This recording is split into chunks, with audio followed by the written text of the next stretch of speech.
May all beings be happy. May all beings be healthy. May all beings be free from harm. May all beings love life. May all beings awaken. Welcome to another Gook Audio podcast. I'm DC, Poobah of Gook Audio and Gook Archives, doing our bit to help preserve the legacy of Shunryu Suzuki and those whose paths cross his, and anything else that comes to mind.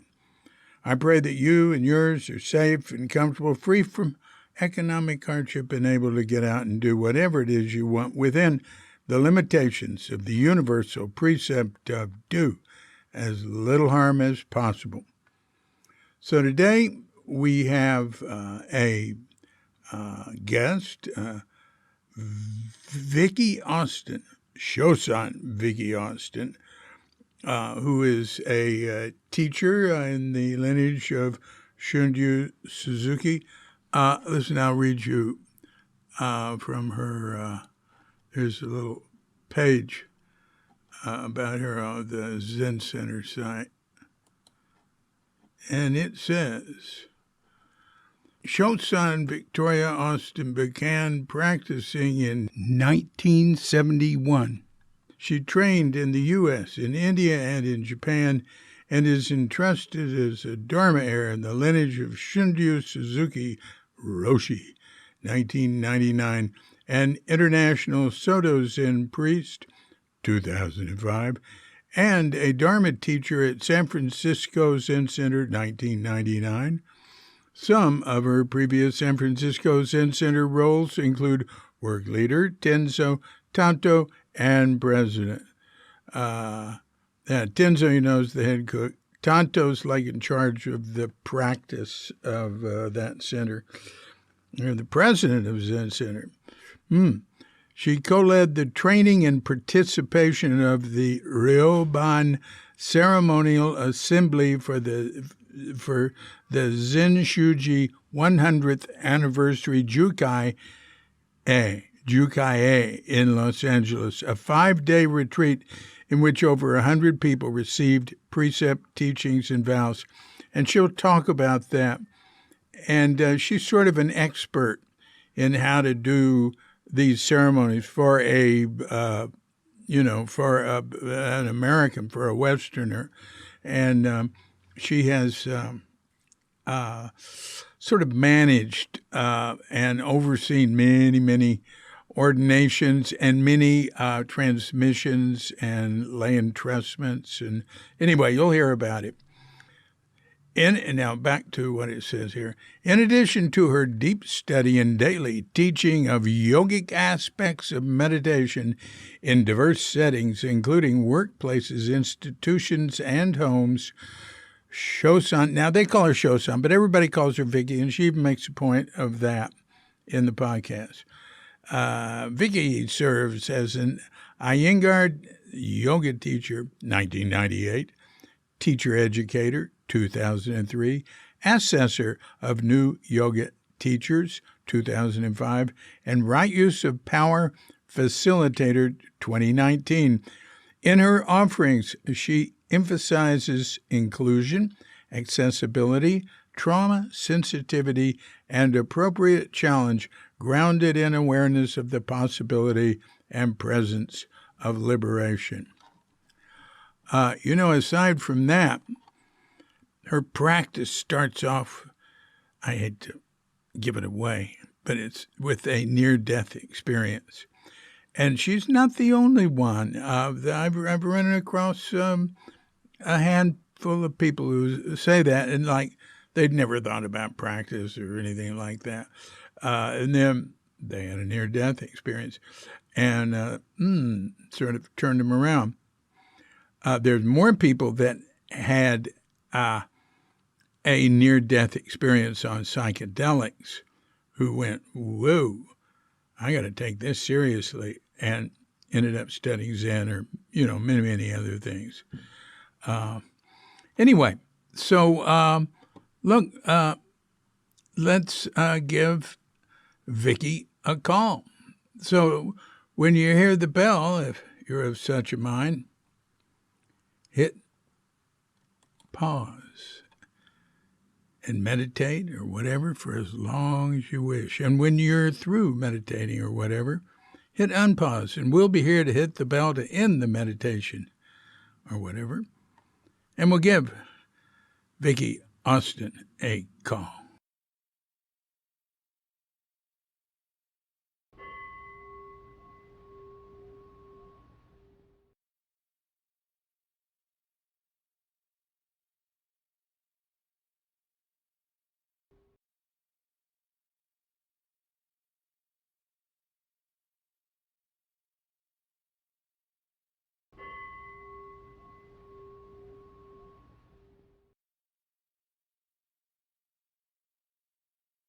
Hello.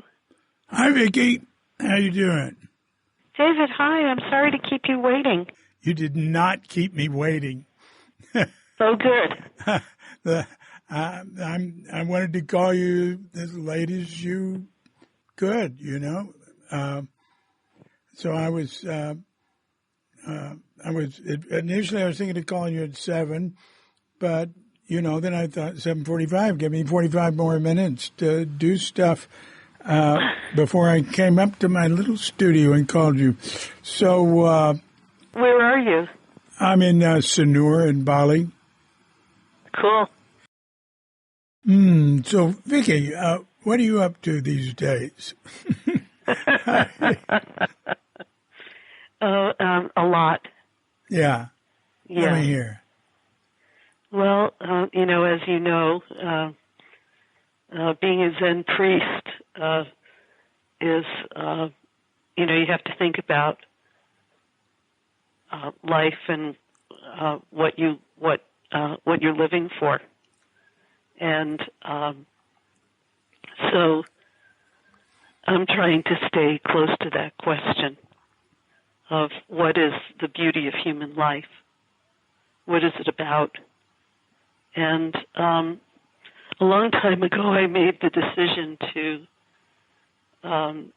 stop my conventional career and to help Zen practice grow in the United States and in the West. And I was particularly interested and attracted to Suzuki Roshi's way. And so I wanted to do that. When was that? What year was that? I started practicing the week he died. So that Thanksgiving, I was staying at my mother's house because I had a band reunion from the band I was in high school. Huh. And so we had a good time, but then on the way home, it was pretty stormy, and there was a lot of sleet and ice on the road, and my car stalled out in the middle of an intersection. Another car hit my car, and it became airborne. And so I wasn't hurt, but I had a near-death experience at that time, so it was a big experience for me. And then I thought I was dead, so I gave in to the experience. And then I found out that I was alive, you know, when I found myself lying on the pavement looking at the sleet dropping down from the sky. And then I realized I was alive, and I realized I was going to have to follow through. And I asked people about it, and it turned out that they thought I had had a religious experience, and I didn't really want to have had one. That wasn't what I thought my life was about. You know what I mean? Yeah. Yeah. And, so and you thought, say you didn't really want to no. have one. Oh, yeah. Why was that? I just didn't. You know, there wasn't really a why. It was more like, so Bill LaFleur, who was teaching at Princeton, said, "You have had a religious experience," and my immediate reaction was, "Oh no." Well, you know, was that against your belief that such things existed, or No, it wasn't against any belief. I just had a gut reaction of no. I mean, part of it was that my parents were Holocaust survivors, so I had been force-fed the idea that, we were a religious people who everybody hated and wanted to kill. So I think I associated religion with death and with being different and all that stuff. Yeah, okay. And you can lighten the load of this particular section if you ever decide to write it down. You can edit it somewhat. But I don't edit things. This is all good as it is. Oh, all right. Okay, but anyway, it was that. And also the other thing about the experience was that it was such a big experience. And I don't know if you ever have seen those cartoons where, the road runner is being attacked by Wile E. Coyote and he tricks him into putting his finger in an electrical socket. Yeah. And then Wile E. Coyote lights up from the inside and you can see his whole skeleton. Yeah, yeah. Yeah, that's how my personality was illuminated in that experience. And it was intensely embarrassing. I saw how completely petty I was and had come to be during my first 18 years of life. And it was just profoundly embarrassing, and I didn't want anything to do with the experience. I wanted to avoid it, not to follow through on it, but the experience had already happened, and so I had to follow through. Yeah. So, anyway, I thought, I know, okay, if this is a religious experience, I'm going to learn how to meditate. And so I asked my friend Mark Cohen. He and I used to sometimes go to protests together, and I lied to him. I said, Mark, would you teach me that Zazen thing you do? I didn't know how to pronounce it.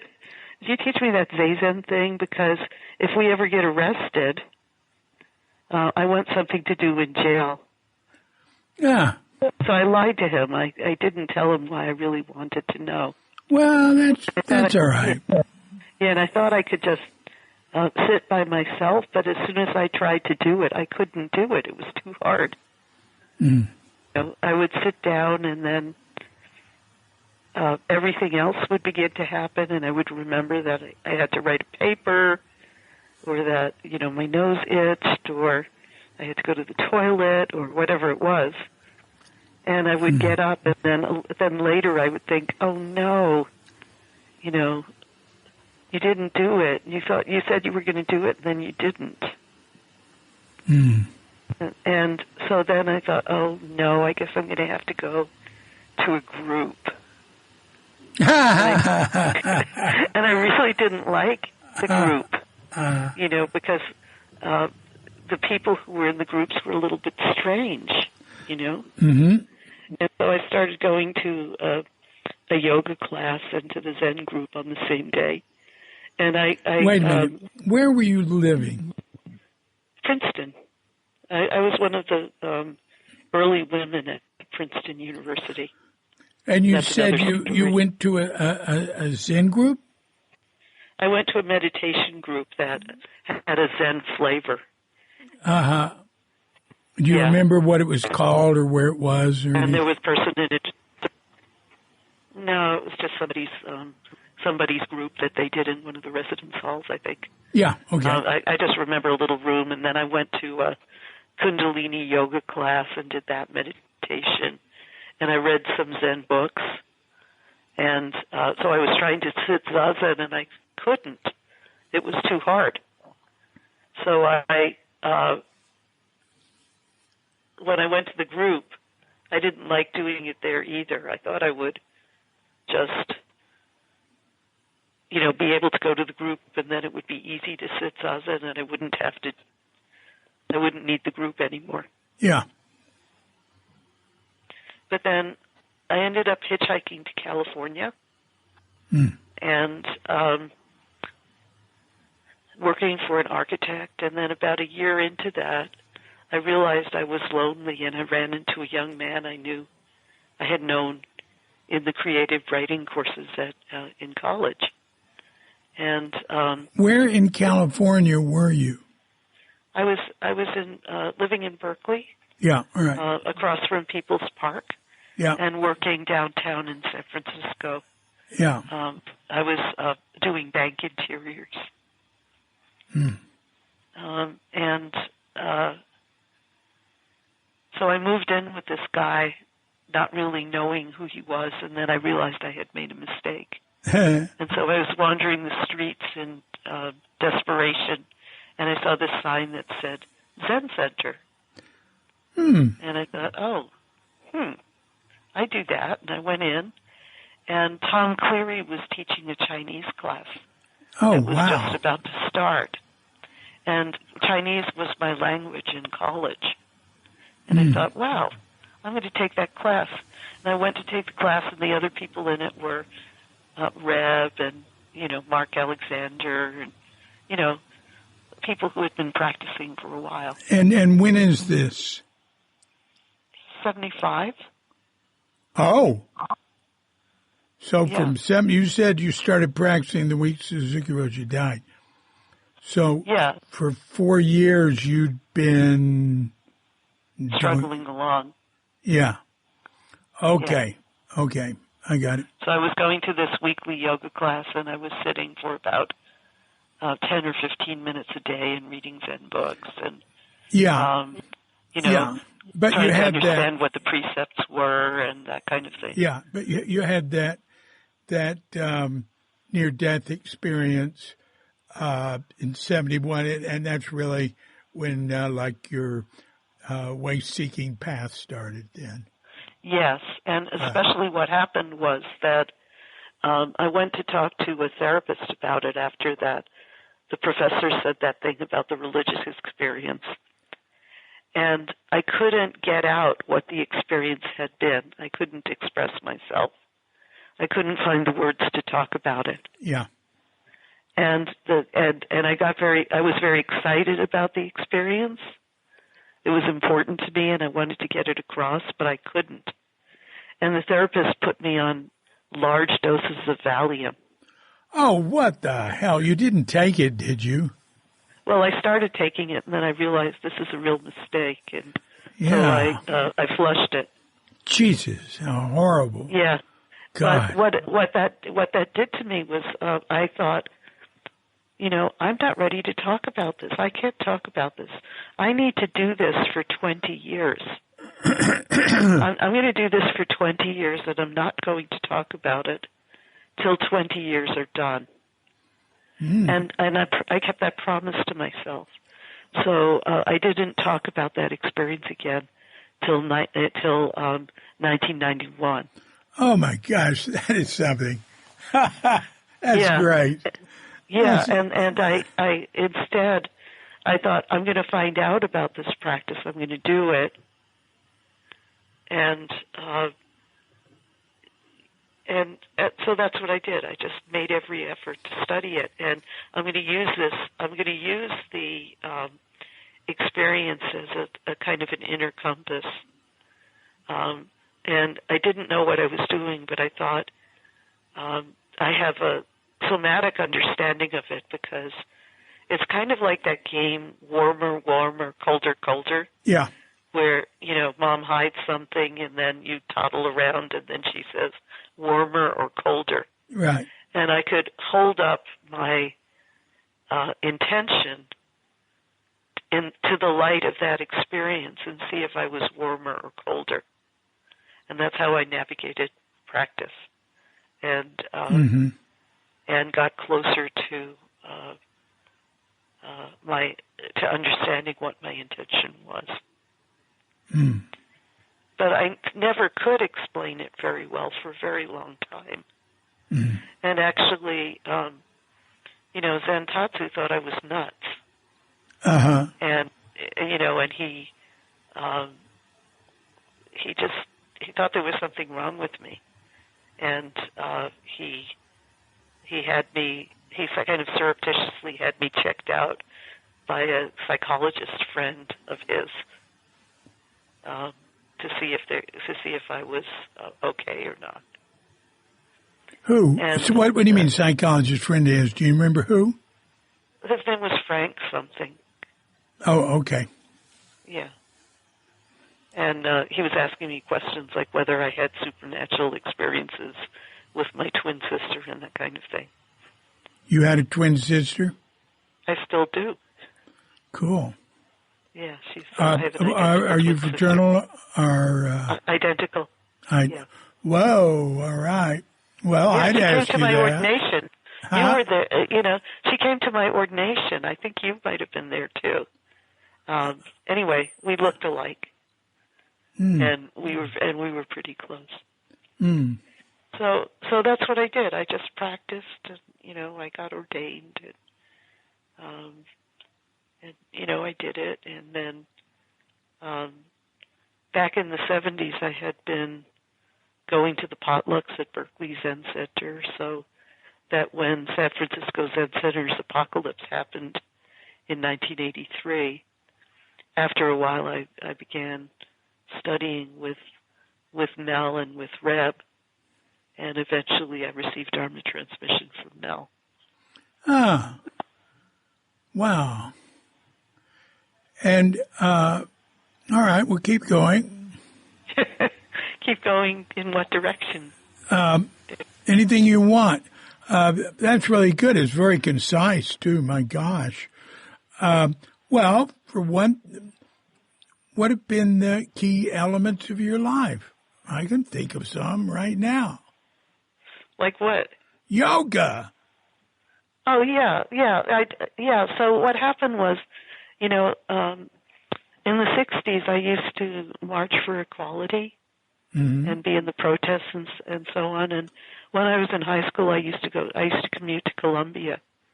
And so I received a really good political education. Where were you born? I was born in Queens. Ah. And when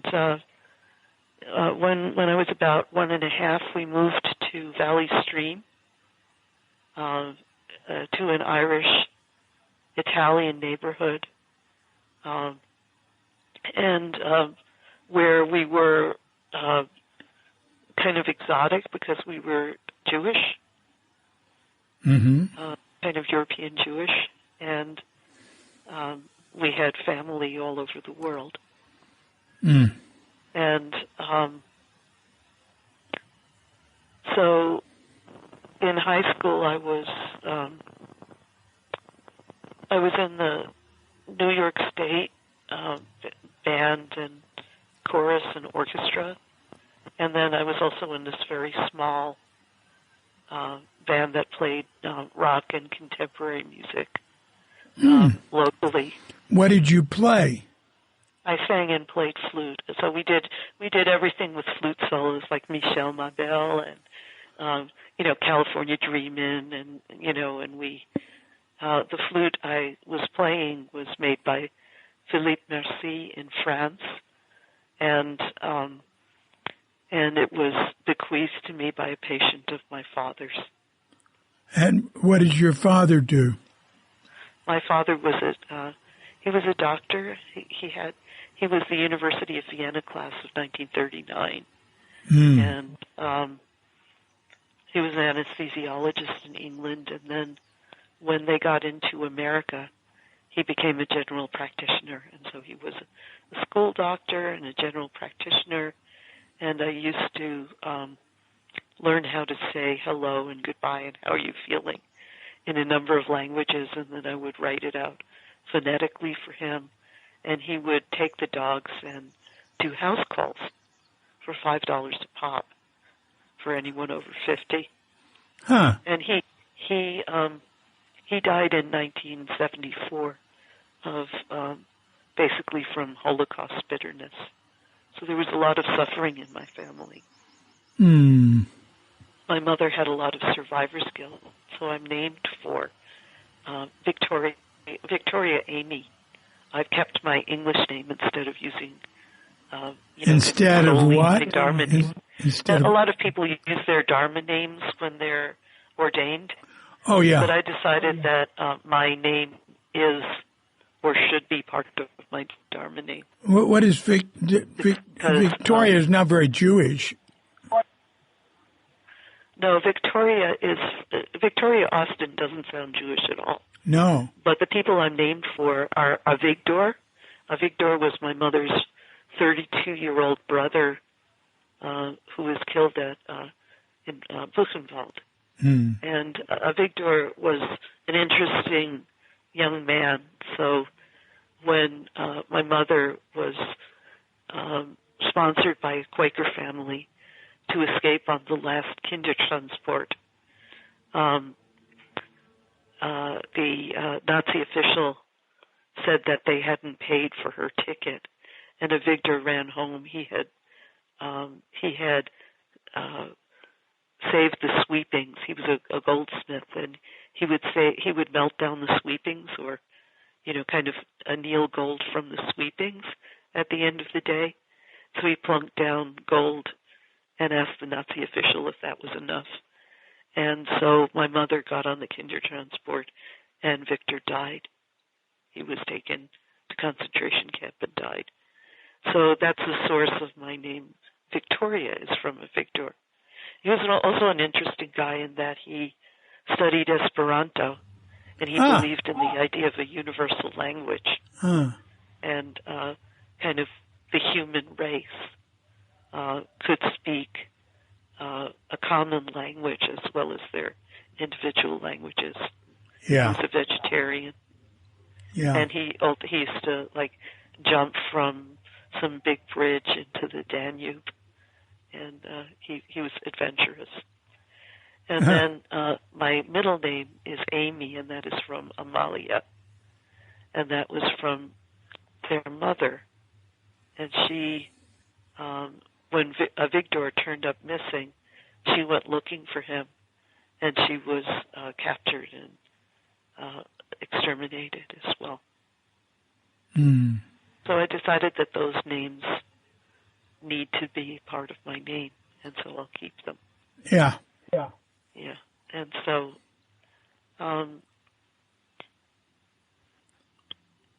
anyway, so I had a consciousness of exclusion, of genocide, of racism, from a very early age, which I kind of internalized and thought that I was a substandard person because I spoke with an accent and looked very Jewish. So I had internalized oppression and a kind of a traumatized approach to life. And when I came to San Francisco Zen Center, it didn't take me long to discover that our schedule was extreme and that the ways we did it didn't support anyone who had a physical issue, women who were menstruating or pregnant, people who were older, that there was no give for that we had an extreme idea of how to practice. And so I decided that I was going to switch my yoga studies to Iyengar Yoga, which is very precise and therapeutically oriented. So in 1983, I left Tassajara to come and become an Iyengar Yoga teacher. And I continued to work for San Francisco Zen Center, as the work leader and in the accounting office and so on. But I also would teach yoga, and I would teach a class called Yoga for Sitters and see people and learn more about the problems that actual people face when they practice and how to sort them out, to use them as, use those problems as Dharma gates, not in an intellectual way, but more in a practical way. And so I did, and that was one of the things I really loved about Mel. You know, he allowed himself to be completely imperfect, and he had a real creativity that he expressed in gardening, in cooking, in making things. So when I was assisting him in Reb, I decided that I was going to make things, you know, the Dharma objects that we made, like oryoki. I asked a friend of Rick Morton's named Hector Bazanis. Hector is trying to save Eastern European music by bringing musicians to the United States, but he's also an incredible woodworker. Yeah, as is Rick Morton. Right. Well, they worked in the same place, and that's how I met Hector. Mm. So I asked Rick who to ask, you know, if I wanted to get a good lathe worker to make oryokis. And so Rick recommended Hector, and I'm really glad I got to meet him. And he turned these wood bowls on the lathe, and also helped Mel and me design American-made whisks for Dharma transmission. Oh. And then I also made hatans, the what? Hatans, the little folded paper thing that goes under the oryoki. And I didn't know that word. Yeah, and I made a bunch of stuff. I learned how to make a bunch of stuff, so I made those hatans out of ripstop nylon. Uh-huh. You know, so I cut a scrim into 9 sections so that it would fold, and then make this little origami thing, and it really worked. And it was washable. Ah, and, wow. You know, so it was one of the things I really loved about Mel is that he didn't mind, you know, me getting practical with people about Zazen position and, you know, using everyday problems as Dharma gates and so on. He was quite okay with that. Mm. And so I did. And all, you know, the Dharma transmission objects. And it was wonderful because I remember the first time I made the whisks, I went over to a violin store to see if they had horsehair. And they asked what I wanted it for. And I told them about Dharma transmission, and they got super excited, and they said they just happened to have some that was too they ordered it, but it ended up being too short to make violin bows with, so they would give it to me for a huge discount. Huh. But they got really excited. You know, and the same when I started using khadi. Khadi is the cloth that Gandhi taught the villagers how to make in India when they were exploring Swaraj.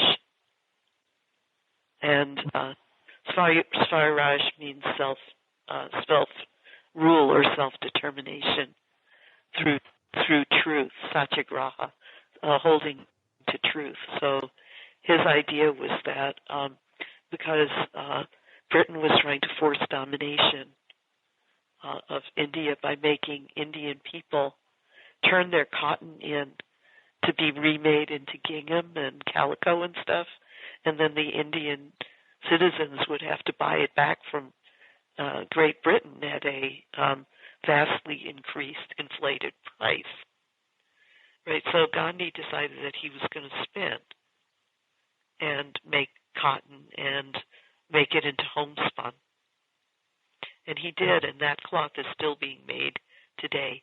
It's called khadi, Khadi. When Gandhi did that, didn't that set off some sort of, weren't like little revolution of many people doing the same, and it had a significant impact on the cotton market. Is that true? Absolutely, and because of that, Gandhi was imprisoned in the Aga Khan's palace in Pune, in India, And Pune is just where I happened to be going for training, yoga training with the Iyengars, and particularly training about women's issues in sitting zazen with Gita Iyengar, and meditation training with BKS Iyengar. And so there just happened to be in Pune city proper ashrams that sold the khadi that was made in Gandhi's method, which I started using for ocases. Wow. That is great. That is great. Yeah, and that's Rajneesh Town. Did you run into any of that? Oh, God, yes. Yeah, so that part of town is full of drugs and guns. Oh. And there's a black market there, or at least there was when I went there. And you had to have an AIDS test to get into the Rajneeshpuram. Right. Yeah. And anyway, it was really quite the place. Yeah. So it was known as it had a huge, like, underground economy that wasn't, it kind of ran on bakshish and... bakshish is bribery. Yeah. Well, I'm not telling you, but you're using foreign words that other people... Yeah, no, I know. Anyway, you don't have to put that part in, but... Wait a minute. I'm not going to be doing things like that. It's all good.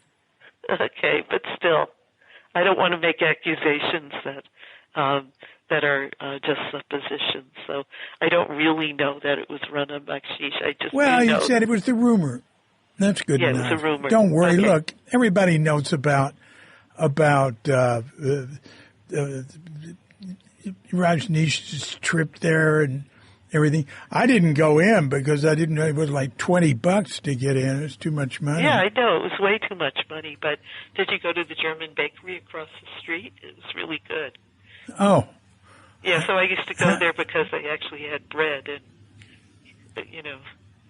that was good. So anyway, occasionally I would go there to eat. But there was a lot of money there. There was a lot of, I never felt really very safe there. That's really interesting. Yeah.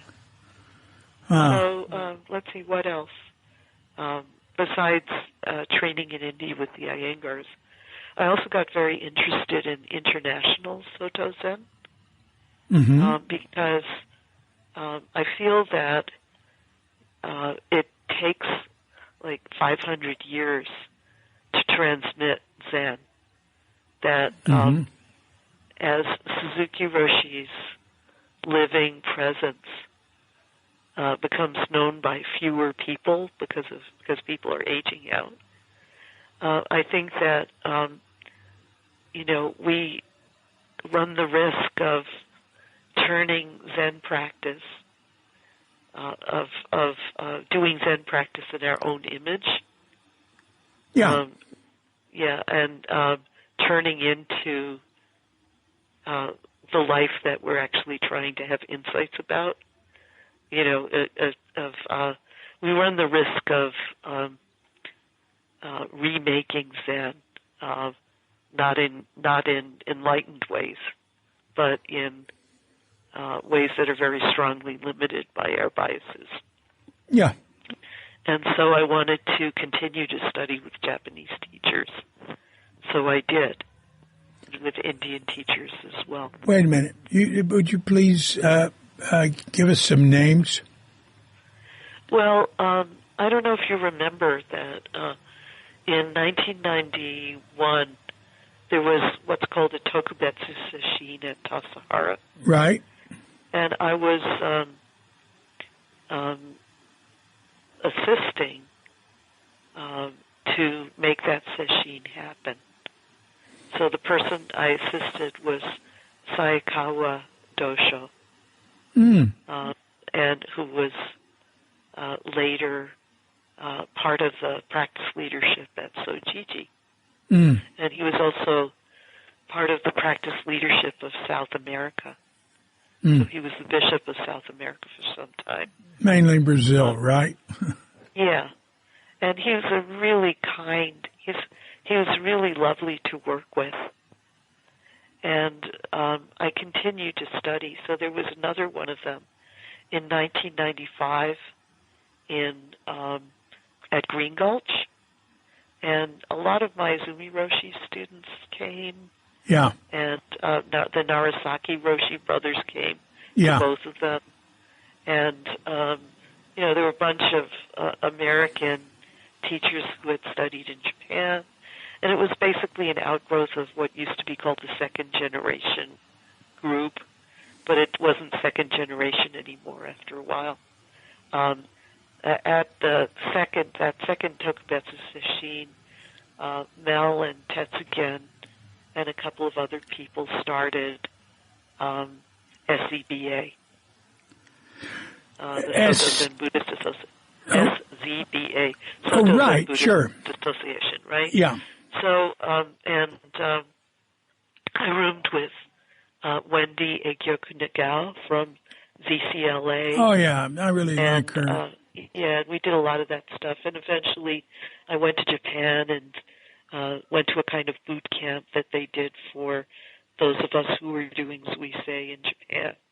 And I became a Nito Kyoshi and, like a second-level priest. Not a fancy priest, but just, your kind of basic level Zen priest in Japan. Yeah. And wait a minute. I want you to define something here. Would you please define Zuisei? Yeah, Zuisei is a ritual by which Dharma-transmitted priests. It's one of two rituals by which Dharma-transmitted priests become acknowledged priests in Japan. So one is Tene, where you change the color of your robes, and the other one is Zuisei, where you visit the home temples of Eiheiji and Sojiji. And it was called Zuisei for a while, and then for a while a new administration decided to call it Haito when it was done by foreign priests. But the essence of it was the same. That's what a lot of people have called abbot for a day, right? Right, except that when it was Haito, we didn't wear the red robe and weren't abbot for a day, but we were doshi at morning service at Eiheiji and Sojiji. Mm-hmm. And we also got to go to the places where Dogen Zenji and Keizan Zenji are enshrined, which is really something. Mm. So it was preceded by a month of intensive training at Zuioji, which is the Dogen Zenji temple in Japan. And, you said Zuioji? Zuioji, Zuioji.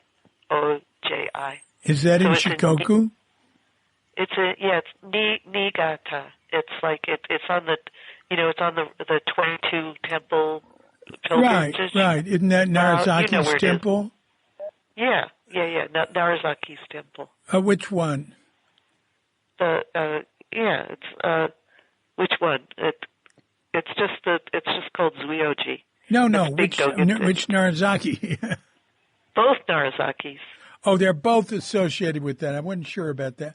All right. No, they both were there, and except that Narasaki Ippo Roshi had died when I went there, although he had been, at the Tokubetsu Sesshin. Anyway. Wait. You said that's. You identified it as something with Dogen. Would you please explain that?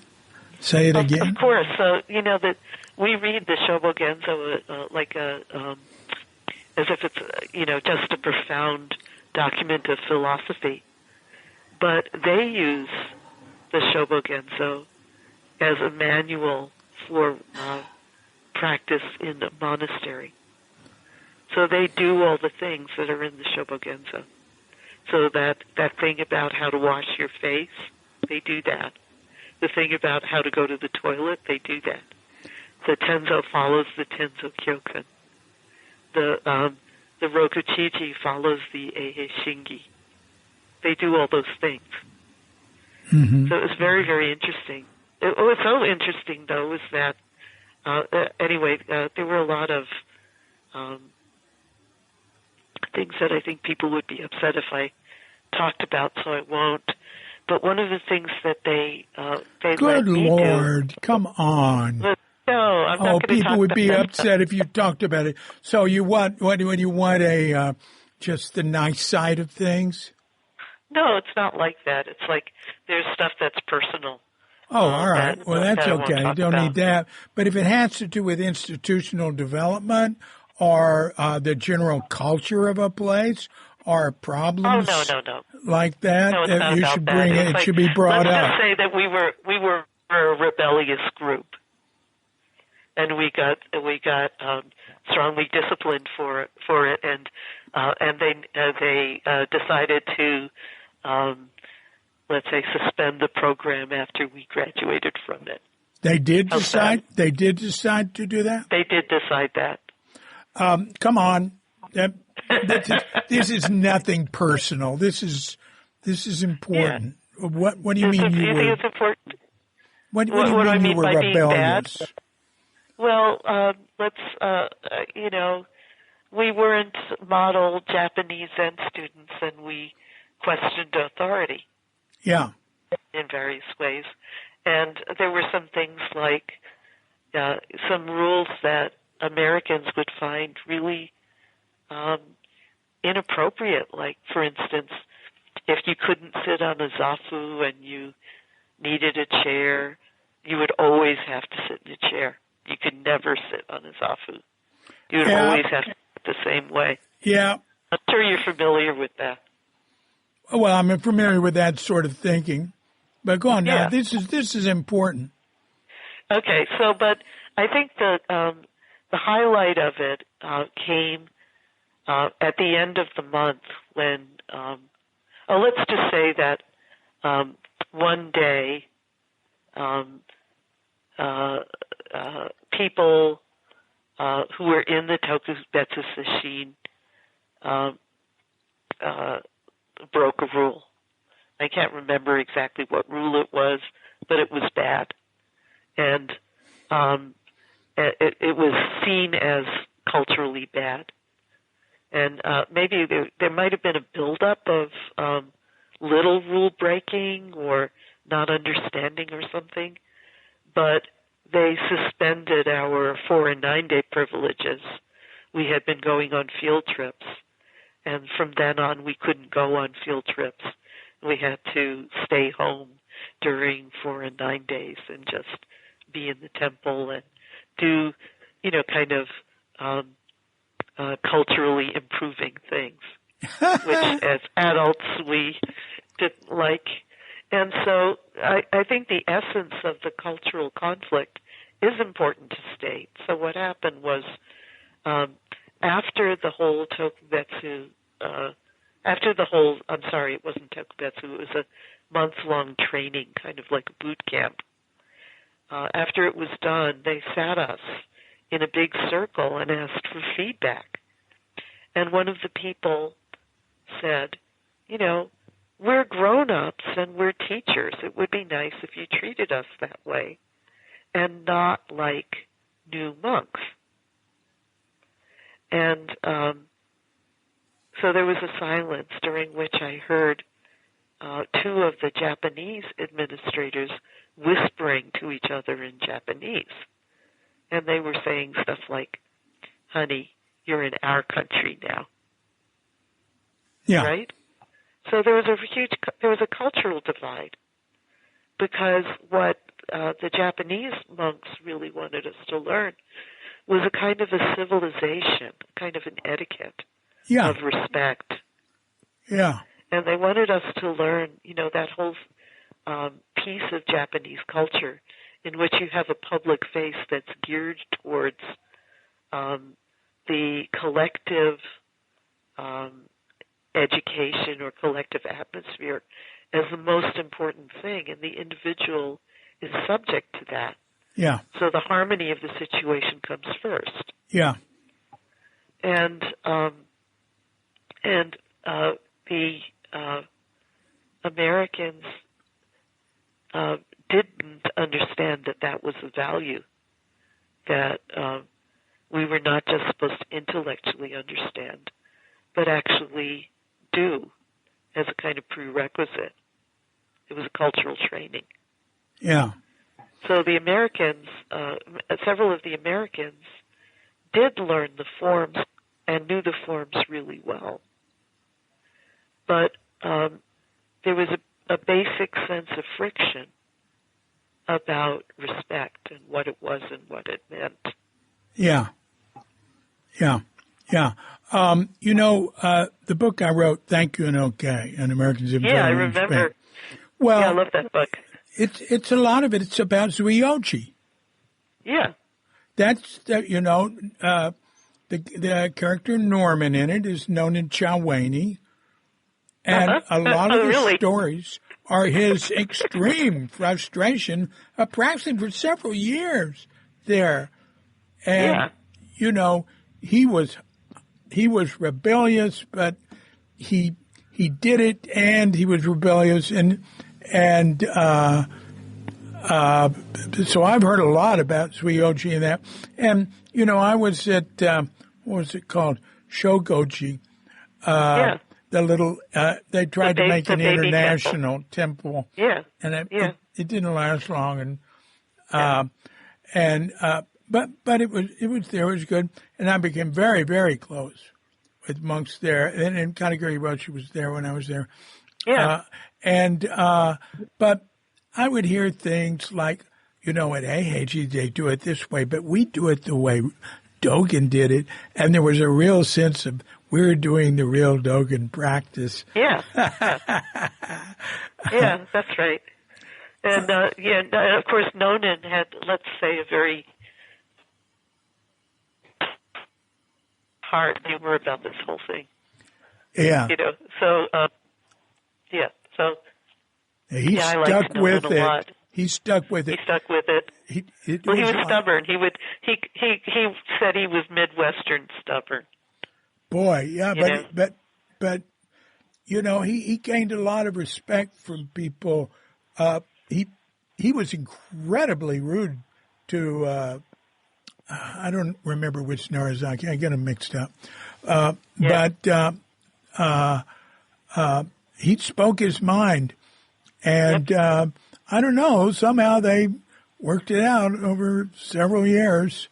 Yeah, men can do that. Women can't, That we absolutely believe that. So like my experience with Japan is that as long as I memorized 50 different ways to say sumimasen, everything was just fine. Yeah. So like sumimasen and hontoni sumimasen and, just... sort of like excuse me. A little high voice, gomenasai, or whatever. The women, as a woman, I have to speak like an octave higher than my regular voice and, like kind of bent over and stuff. So well, Dick Baker said basically they think of American women like men. Well, sometimes. Yeah. If it's one like his wife Jenny who stands up for herself, it ain't going to be part of it. And you see, you can see why Dick wouldn't put up with it. Suzuki Roshi came to AAG to visit him there, and he'd been there a while, and he said, I am leaving with you. I am not staying here. This had nothing to do with our practice. They want me to be a good Japanese priest, and I'm not going to.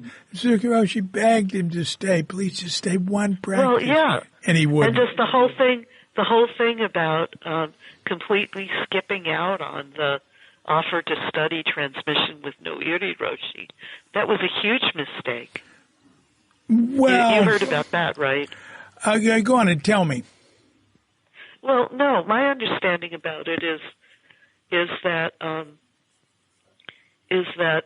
Suzuki Roshi had arranged for Richard to study with Noiri Roshi and establish the practice of transmission according to the Denbo Shitsunaishiki, and on which Iyengar Roshi was, he was very experienced, and that when he went to the Rinzai temple instead, that there was a lot of very polite but nevertheless present kerfuffle about that. Yeah, they just regarded him as arrogant in Japan. They regarded him and Graham Petchy as being arrogant Americans, although Graham less so, I'd say, because Graham was English. Especially. Graham was not American, that's right. the thing. No, but still, and the ones they really liked were Gene Ross and Philip Wilson in those early days. Yeah. And somehow, Gene I can see, but I had a monk in a train come up to me and talk to me about Jean Ross and how wonderful she was once. I guess we were coming from Aheji. But Philip, wow.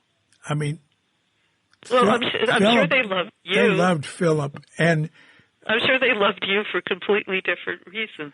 Well, I didn't, I wasn't at Aheji. I was studying with Harada Roshi, the Rinzai. I just visited Soto stuff. But anyway, yeah. Look, Dick never, ever could have studied with Noiri. Noiri was regarded as the pinnacle of he was the most respected Roshi in Japan from those Ryoji people. Yeah.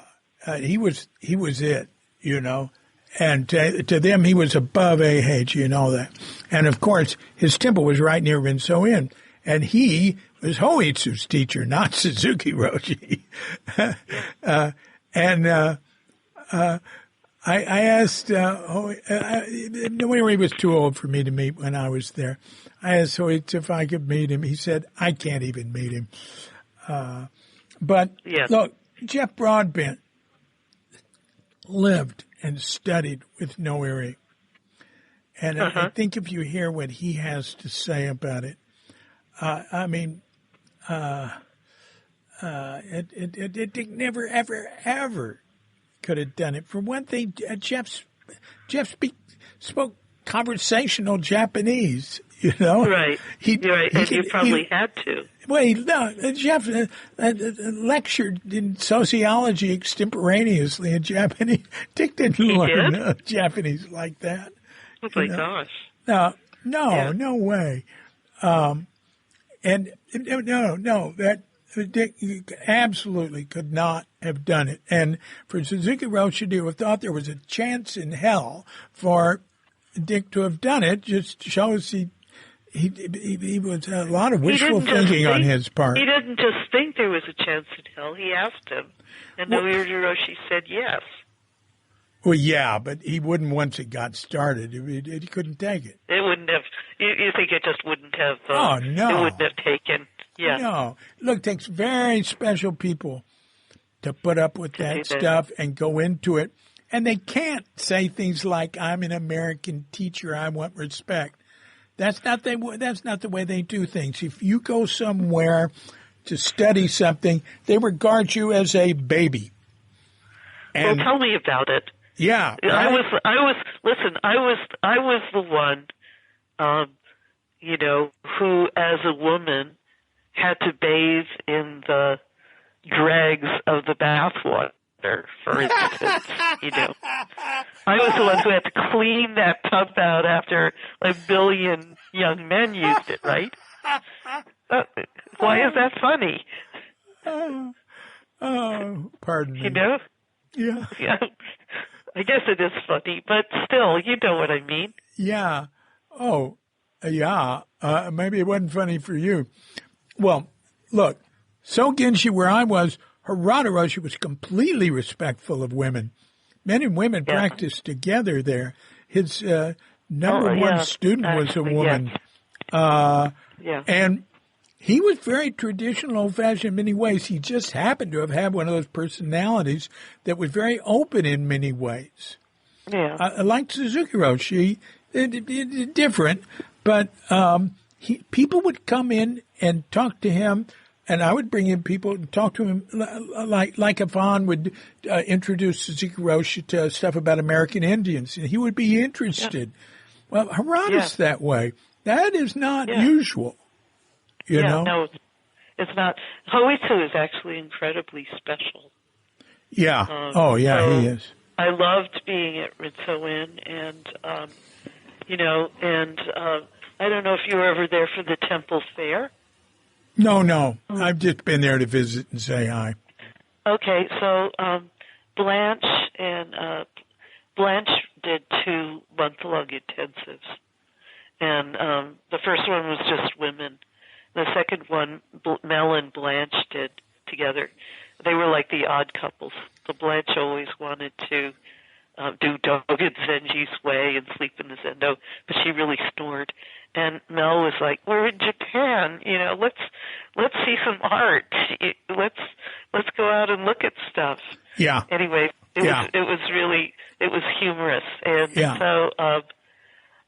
but Hoitsu, one of the things that happened one time I was there was that Hoitsu does this annual temple fair. He did. And so what he used to do is invite artists from all around, particularly potters.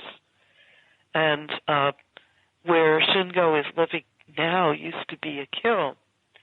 And so all the potters used to throw pots and then bring them, and they would all sit around in loincloths and drink sake and sing under this big tree that was right by the kiln. And so it was like kind of raucous and fun. And that's really wonderful. It was amazing. And he would also do calligraphy, and it was he has such a sense of humor and kindness. Oh, yeah. And Chitose-san would do ikebana, and then this whole group of old ladies would make oden. And what I decided to do was there was a whole bunch of natsumikan that was ripe. There was what? What? Natsumikan, tangerines. That they were all ripe. Oh, right. Okay, no one was picking them, so I picked them, and I made like 2 gallons of marmalade. And then there were these families who I had done. I was part of the group that did tokubetsu around Yaizu, and it was like doing trick or treat for UNICEF, right? So they were really, really friendly, and they gave us brown rice because we were Americans. And money and all that stuff. That's incredible. They got it special. And but one of the things that they happened to mention was, or Hoitsu mentioned it to me, I can't remember, was that some of them had waffle irons. So I made 2 gallons of marmalade, and then I borrowed all the waffle irons and made hundreds and hundreds of waffles. Oh my gosh! Fair. And I packaged them up all Japanese, so, I quartered the waffles on their little seams, and I put the marmalade into little containers and tied it with raffia, and we sold it as part of the temple fair. Wow. And it was all gone in 8 minutes. Oh, that is wonderful. Yeah. That is wonderful. I have stayed at Rinso-In, but never when... I've sat with him. I've sat with his Zazenkai, which would meet once a month. Yeah. Well, I think it's once a week now. Shingo does it. Yeah.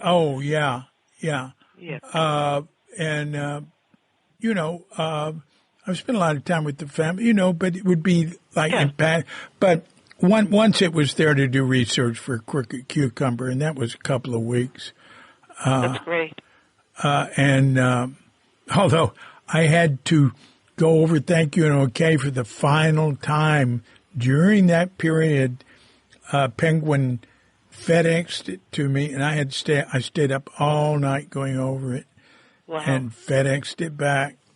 Yeah. at their cost. Anyway, Rinso and Oyster did well. They're quite. It's unique. It's completely, and being right on the edge of the national park, it's so beautiful. Yeah. It's great. There are. I mean, I know. I mean, there are many ways in which there's cultural conflict, or you have to be careful in being there. I mean, there's still Japanese, and we're Americans, and and temples are more worried about. They're more conservative sort of culture, and they're very concerned about what neighbors think and all sorts of things. But anyway. But he was like showing us off. Yeah. Not exactly, but he integrated us into the life. And people were very curious about us. We were the only white and black people in town. They were really, really kind. And Mrs. Suzuki came. And, oh, wonderful. And all the musicians, his family's so musical. Musicians came, and he was just really kind. Yeah. And that kindness extended when he went back to Eheji and was Godo, and then he was Tonto. No, he was Tonto, and then he was Godo. Oh, Tonto, and then he was Godo. That's right. And then all the, physical punishment just kind of petered out while he was there. Oh, well, that's very important. It's really good to hear. Incidentally, Hoids are going to age, you becoming Tonto. Okay, I can believe that. But he became Godo. That's just like next step to being an abbot. I was just... Well, actually, and it's continued. I mean, he was made the abbot of a temple in Tokyo recently. So he has oh, really? temples. He was... and that's... He was going to Okayama to lead... to lead sesshin, or to be part of a sesshin in a Soto practice temple that I didn't even know was there in Okayama. Right, exactly. And so he really gets around, and he's incredibly well respected. And then Shungo was like monk of the year. He was he was considered to be a really exemplary monk at Eheji. He's disciplined. And he's more disciplined than Holy. I know, but if you think about when he was a kid and he said he would never become a monk, do you remember that? No, I don't. I don't know about that. Yeah. So anyway, I think it's a very interesting family. I also think it's too bad that Robbie died. Robbie and I were. Oh no, that's friends. A real tragedy. Oh, it's just one American Dharma heir that actually studied with him. Very sad. And was really, and Mrs. Suzuki loved Robbie. Actually, I don't know. I haven't talked about my relationship with Mrs. Suzuki yet. But she was my teacher for about 18 years. And I used to study sewing with her in the Buddha Hall. All right, wait a minute. I do want to let's do that next, but I want to go back to one thing. The Tokubetsu Sesshin. Tokubetsu just means special, right? That's right. Exactly what it means. At Zuioji, how many of you were there, and who can you remember was part of it? There was like 8 people there. From Europe and the United States, and let's see. I think I have notes about who was there, but like Igo from Spain, and Ma Rosa from Italy, and there was a man who was kind of a banker from Switzerland, and there were a lot of people from our lineage, like How many did you say? How many did you say there were? 7 or 8 Westerners. Seigetsu, who's Dennis Leahy. Oh, yeah. Grace Shearson. Oh, yeah. Galen Godwin. Yeah. And me. Daigaku came to help administer it. Oh, is that right? Yeah. Shohaku came. I was his Jisha. Wow, that's great. He came great. to give special lectures. They asked me to teach yoga to the monks, which I did. There were, so that's who was there. That's impressive. They asked you to teach yoga to the monks. It really was. It was very interesting, and there was another thing about cultural difference because, the monks weren't used to being in unusual physical positions, and so they were laughing and stuff, and I made a sound inadvertently, which they thought was that I was chastising them, and they froze, and I had to kind of undo it and have a sense of humor and stuff. I think they really enjoyed it. And then there was some sort of maybe an unwritten social rule that they shouldn't ask for stuff for themselves, and surreptitiously several of the monks came to me afterwards and asked me for yoga practices for their sisters or for their friends. So that was interesting. Yeah. Which I did. Oh, that's really very interesting. I sent them a copy of Light on Yoga. I don't know if they kept it or did it afterwards. Whose book is that? BKS Iyengar. Huh? BKS Iyengar's book. Yeah, okay. From the 60s. Yeah. So there were three females. There were let's see, Grace, Marosa, Galen, and me. There were 4. So half of you were female. Yep. So the males went first in the baths and then the females. Yep. All right. Well, the image I got, after a while, the way you told it, was there was this whole group. What was it like? The monks all bathed too. Oh my God! All right, so it was like that. Yeah. First, at first, when they still thought we were good, the females got to use the abbot's bath after the abbots used it. But then that was one of the privileges they took away, and they had us bathe in the regular bath late. Wow. Which was that was a message. Yeah. Yeah. Well, all right. Now I want to get into the Mitsu, but and then the other thing one more thing about the Tokubetsu Sushin, I learned through experience that as the senior person, the senior practitioner there, that if there was wrongdoing, I was responsible for it. So I was the one who had to make the apology on behalf of the group. Oh, that's interesting. Yeah.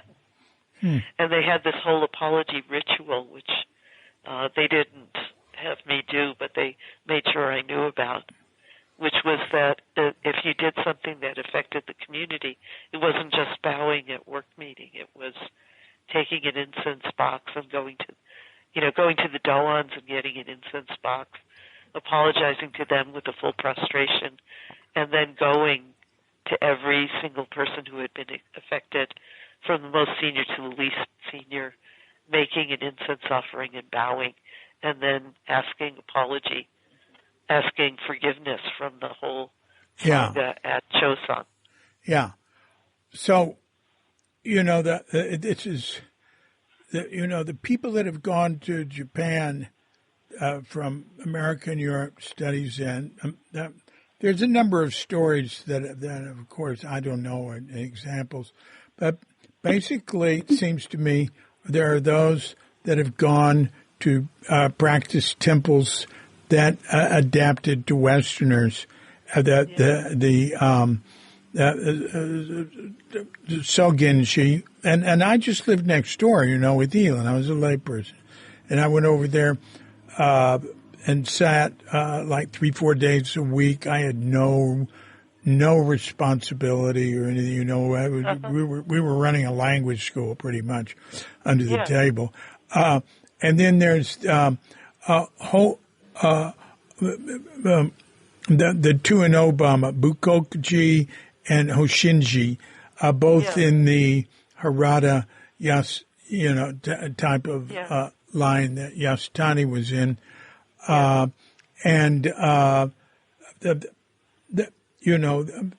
Each one of them had its own character, but men and women could study at them, and they were all just very enlightenment-oriented and not Mimitsu no Kafu, attention to detail stuff oriented. Yeah. More rough and tumble type Zen. But Hoshinji is empty now. Really? That's what I've heard. And Bukokuji, after, I don't know what happened after Tangen Roshi died, but you read that article that fellow wrote, I can't remember who, on how Zen is dying in Japan. I read that article, yeah. But what do you think about that?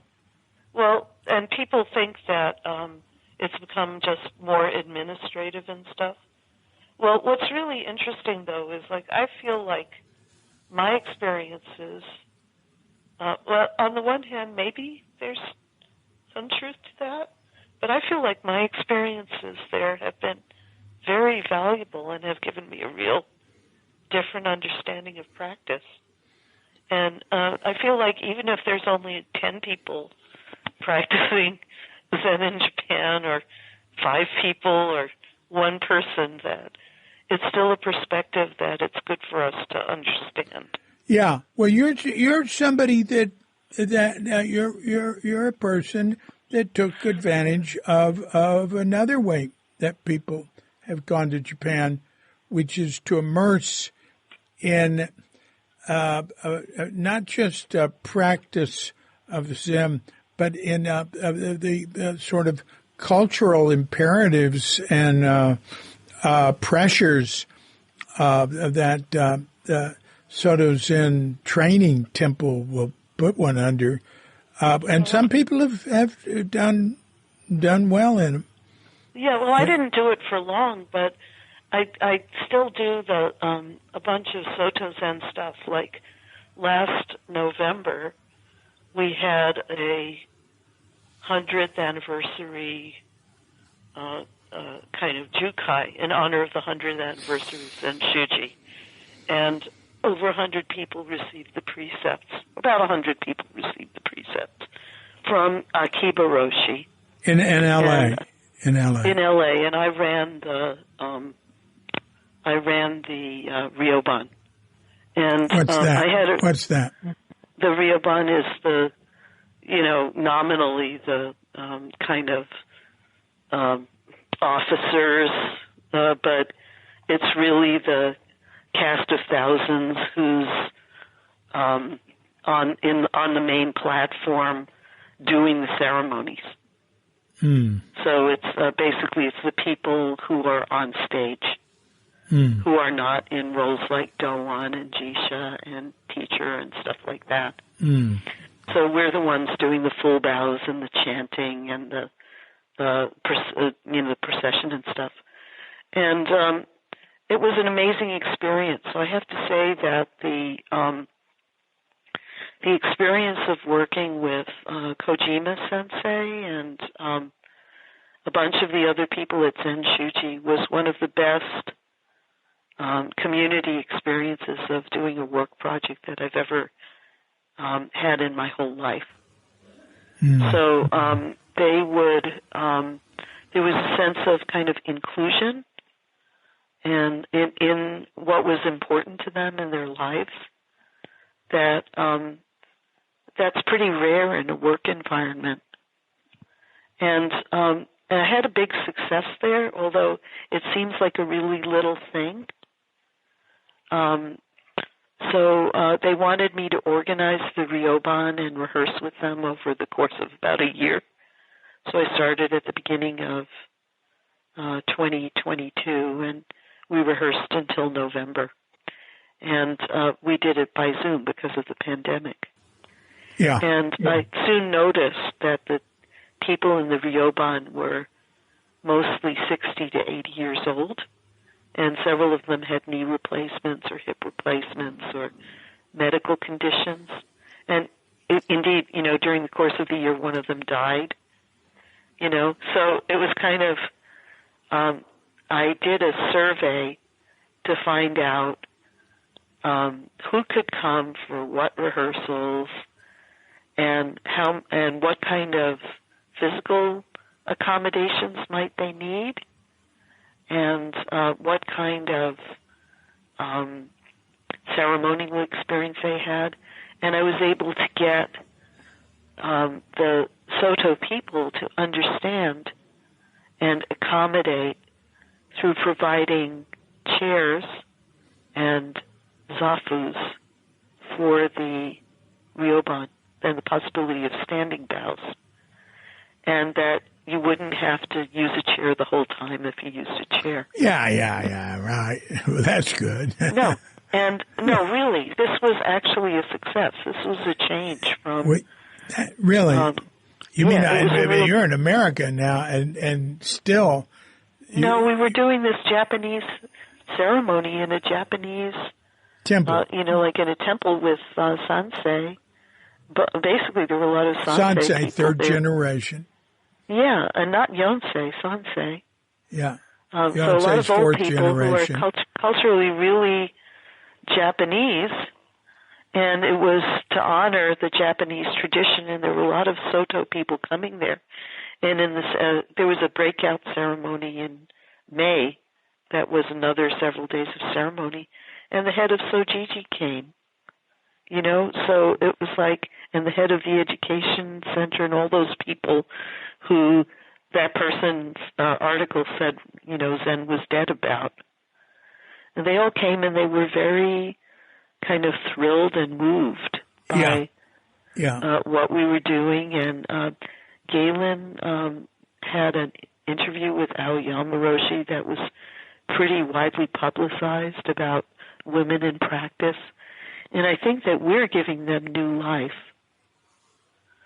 Yeah. And, and that they're searching hard for how to bring the Zen practice into the into the Japan of the 21st century, and also internationally. And I think that what's going to happen is that the Japanese administration and system is going to pare way down, and that there's going to be organizations in the particular countries that maintain relationships with Japan.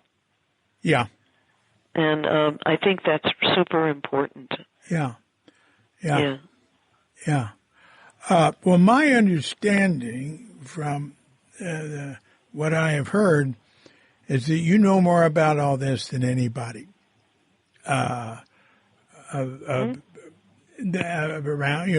Around the Zen Center, maybe in America.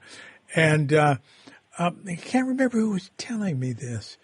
It talked about that you have assisted in more transitions and more of the important ceremonies in the Suzuki Roshi lineage, mainly around San Francisco Zen Center, I guess, than anyone. Well, I've done a lot of them. It was probably Ed Brown. Could be. Who said that. Yeah. Could be. I don't think it was Ed. I don't think it was Ed. Okay. Well, it might have been, I don't know who it was, but whoever it was, they're probably right. I've assisted in about 50 or more Dharma transmissions. Well, you were involved with Daya Goldschlag, right?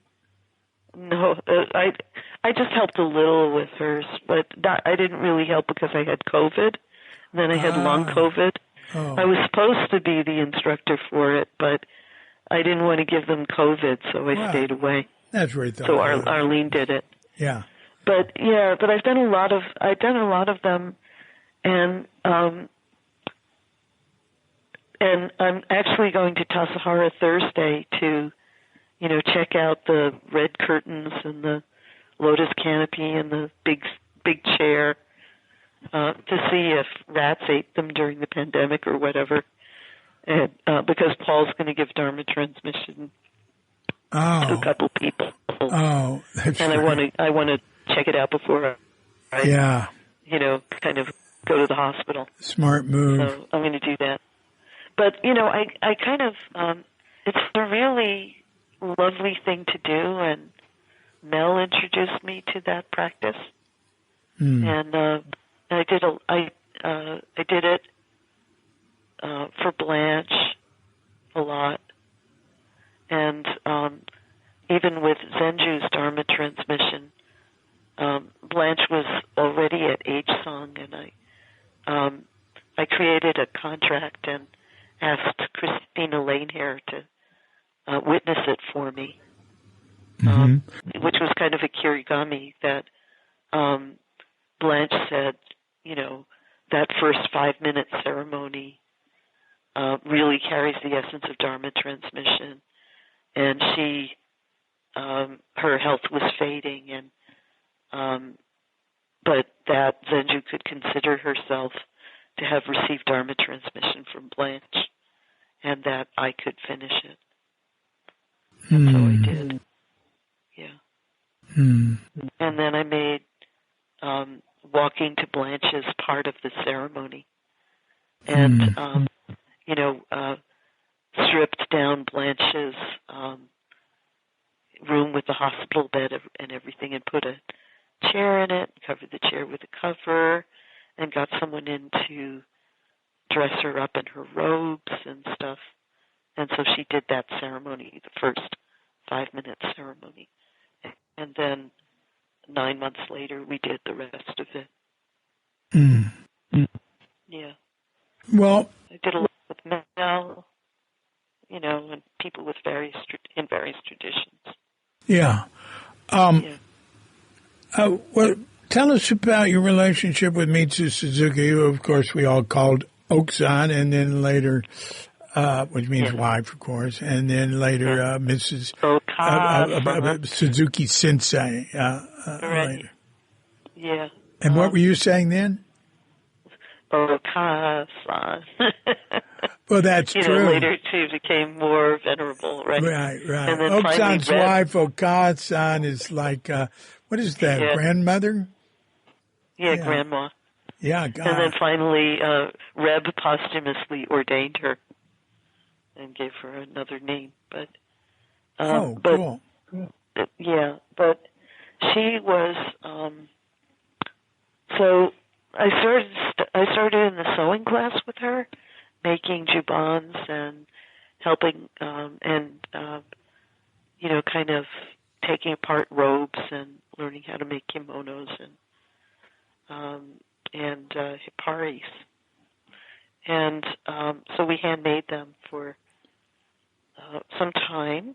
And then one day she said to me, "What's the matter with you? You don't like tea?"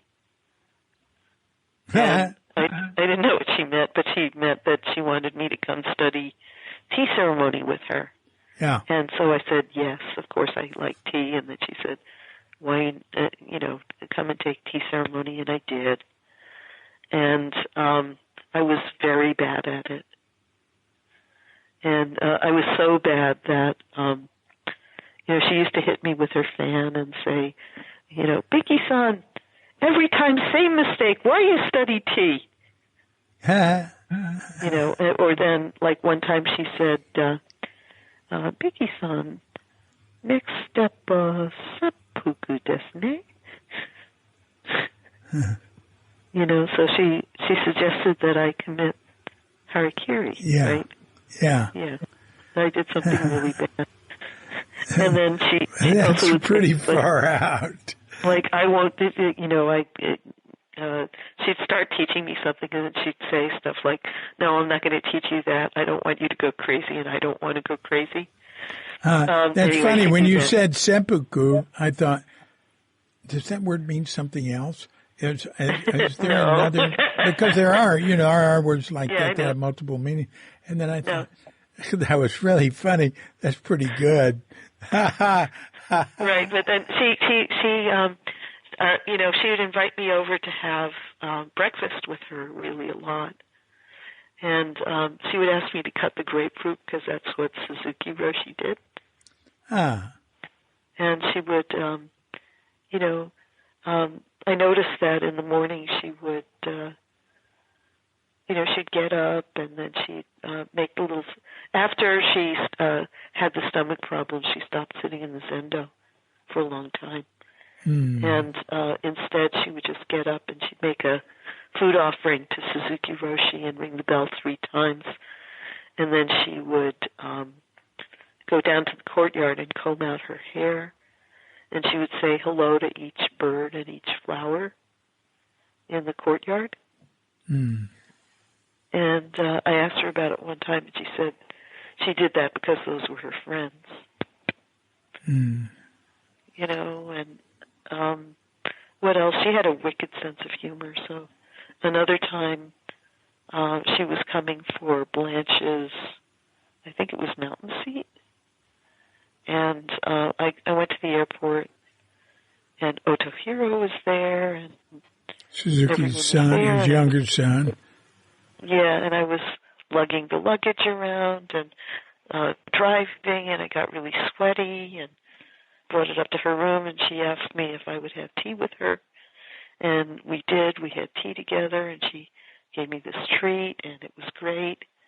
And then she started, she suddenly remembered that she had said that she would give a speech at Miyako Hotel and asked if I'd drive her there, which I did. And then she goes in there, and she's all dressed up. They're all dressed up. And, they're really refined in their dress. Yeah. And she says, and Robbie's there translating for me, and she's saying, "Hello, everybody. It's so good to see you after such a long time. I brought you a wonderful treat from Japan." And then she looks at me, and then she says, "But she ate it." That's very good. And then this whole room full of extremely refined people in kimonos, and hairspray and summer voile suits and matching ties and handkerchiefs and stuff. The whole group of people kind of sits up and goes, turns their heads towards me. That's interesting that you say that, because they don't tend to joke like that. And I always found out that I would make some outrageous joke, and people would sort of take it seriously. Well, they took it seriously, and then Robbie is practically rolling on the floor with laughter. And then Mrs. Suzuki let out an enormous belly laugh, and then everybody laughed. It was okay, but I think her sense of humor was unusual for Japan. Oh, too. Listen, in talking to Japanese through the years who knew both Shunryu and Mitsu Suzuki. Actually, I don't even know if her name was ever officially Suzuki, but that's not important. They would point out, like Maizumi would point out, and Ryuho Yamada would point out, and so many of them pointed out that one of the most unusual things about Suzuki Roshi was his relationship with his wife, Mitsu, and what a strikingly different woman she was. Now, I was at Rinso Inn before she went back to Japan. Yeah. And I said to Chitose-san, Hoitsu's wife, I said, "So will Mitsu be living here in the temple?" She never lived in the temple. She and Suzuki, she never lived together till she came to America. No. Well, her daughter built her a place with a Western toilet in Shizuoka. Oh, right. And Yes. of course, she was going to go live with her daughter. But she So told what I did said, well, Chito's so, son say? will Mitsu be coming to live here? She went, oh, no, she couldn't live here, Pretty much what she said in a discreet way was she's much too abrasive to Really? live here and too aggressive and outspoken. Outspoken. Yeah. Wow. Yeah. Listen, I've been there when people come and Chitose and the daughters, they did like what you talked about. Their voices go up and they're very obsequious and stuff. Mitsu doesn't do that. No. No. Well, she was also Christian. That's different. Well, she was. She didn't continue being, but I mean, she blended in. Yeah, I mean, when she and Suzuki got together, she was Christian, but I don't know. She wasn't a hardcore Christian, Yeah. Okay. So that's anything else about her in America? Well, we did this party for her 77th. That was nice. Oh. Yoshi. It was lovely. She really loved it and enjoyed it. And all of her tea friends brought stuff, and we had a tea ceremony right there in Yoshi's. So we created a temporary tea room there. Did you wait a minute? You had it where? We did it at Yoshi's restaurant in Oakland. Oh my gosh! And she's a tea teacher too. Yoshi's a tea teacher, but and she's also married to Akiba. Yeah. Yoko. Yeah. And there's a whole history there that I won't go into because it's getting late and I'm getting tired. Yeah. That's another story. But it was lovely. So we built a tea room just for the occasion in Yoshi's and had tea ceremony there. Oh, that's something. Wow. For the party, and then there was music and, dancing and stuff. Anyway, it was to honor her, and she loved it. That's wonderful. Did it a bit. Well, you've really, you're like a very specialized event planner. That's really impressive. I want to go back to Blanche. Yeah. My darling. Recently, about just a few days ago, Connie Lewick was brought from a hospital in San Francisco into Zen Center, like in a stretcher or whatever, and she died 45 minutes later. And she came specifically to die in the building, and I had no idea. Wait, what? Yeah, that just happened. Start over? Connie Lewick, I said, came from a hospital in San Francisco, and it had been arranged for her to come to the city center to die. And she died a few days ago? Yeah, a few days ago. And she died 45 minutes after. How did I miss this? Well, I had no idea anybody had been in touch with Connie Lewick. She was one of Suzuki Roshi's very early students, like 1961. Yeah. And I've never, I hear about her from Graham and different people, but oh my gosh. I didn't know she was in touch with anybody or was alive or anything. And all of a sudden I hear that. So I created a page for her. Had I known. Yeah. Pardon? I would have gone and paid respect had I known. Yeah, no, I did. Elizabeth Sawyer told me, and there was, Elizabeth was at her cremation, but anyway, and Elizabeth talked to me about how under, Richard Baker's habit, how, something like that was very important. She thought he might have even been important in that. Well, my understanding is that Blanche was not allowed to die in the building. That's right. So what happened was that the administration got really afraid that her care was beyond their ability to provide. And they kind of, the first thing they did was they decided that someone was going to live with her in the place that she and Lou had lived. But like they didn't consult me about it. So what they did was they moved her into the room that had been her living room, and they moved someone into the room that had been their bedroom.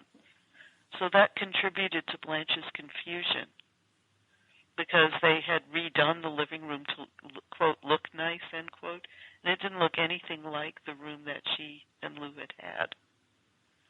So I think she would have been much more comfortable in the bedroom. But then the second thing that happened was that she had to have more intense treatment and care. And San Francisco Zen Center decided that she was going to have to move, and she moved to Agesong. And Blanche, of course, To where? Agesong, which was on Laguna between Hayes and Grove. What is it? A hospice? No, it's assisted living. I guess there's a hospice wing, but she was in the Yeah. Okay. but it, double rooms and everything. So anyway, I was Blanche's durable power of attorney. So I was her primary caregiver. First, they wanted to move me into the room with her, but I wouldn't do it, because if I was her primary caregiver and living in the room, and she also, I also was her executor for all her Dharma affairs, and I helped her with every jukai, every priest ordination, every shuso, and every Dharma transmission she ever did, and then I also taught practice periods with her. And I was in recovery from some serious accidents, and I wouldn't even be able to fit my heavy equipment through the door of her bedroom, let alone be able to use it. So it would either be the equipment or me. And then I would have the extra load of having Blanche need me to help her in the middle of the night. So they moved somebody else in there. And they were afraid for Blanche. And Blanche didn't want to move, but she was self-effacing. She took a self-effacing position and was like, well,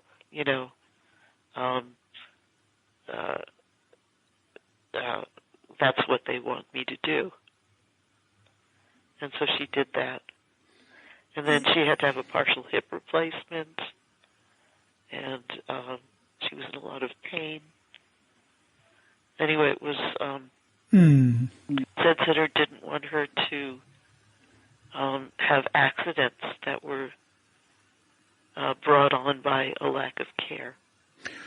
And that was their side of it, but also, what are we, I kept remembering the stories of Buddha, all the monks deserting the monk with monastery, with dysentery, and the Buddha personally going and bathing him and taking care of him. Like, if we're not present for each other, what are we doing? Yeah. Yeah. So, so this is a big, for Trudy and the rest of the family, it was a really big deal.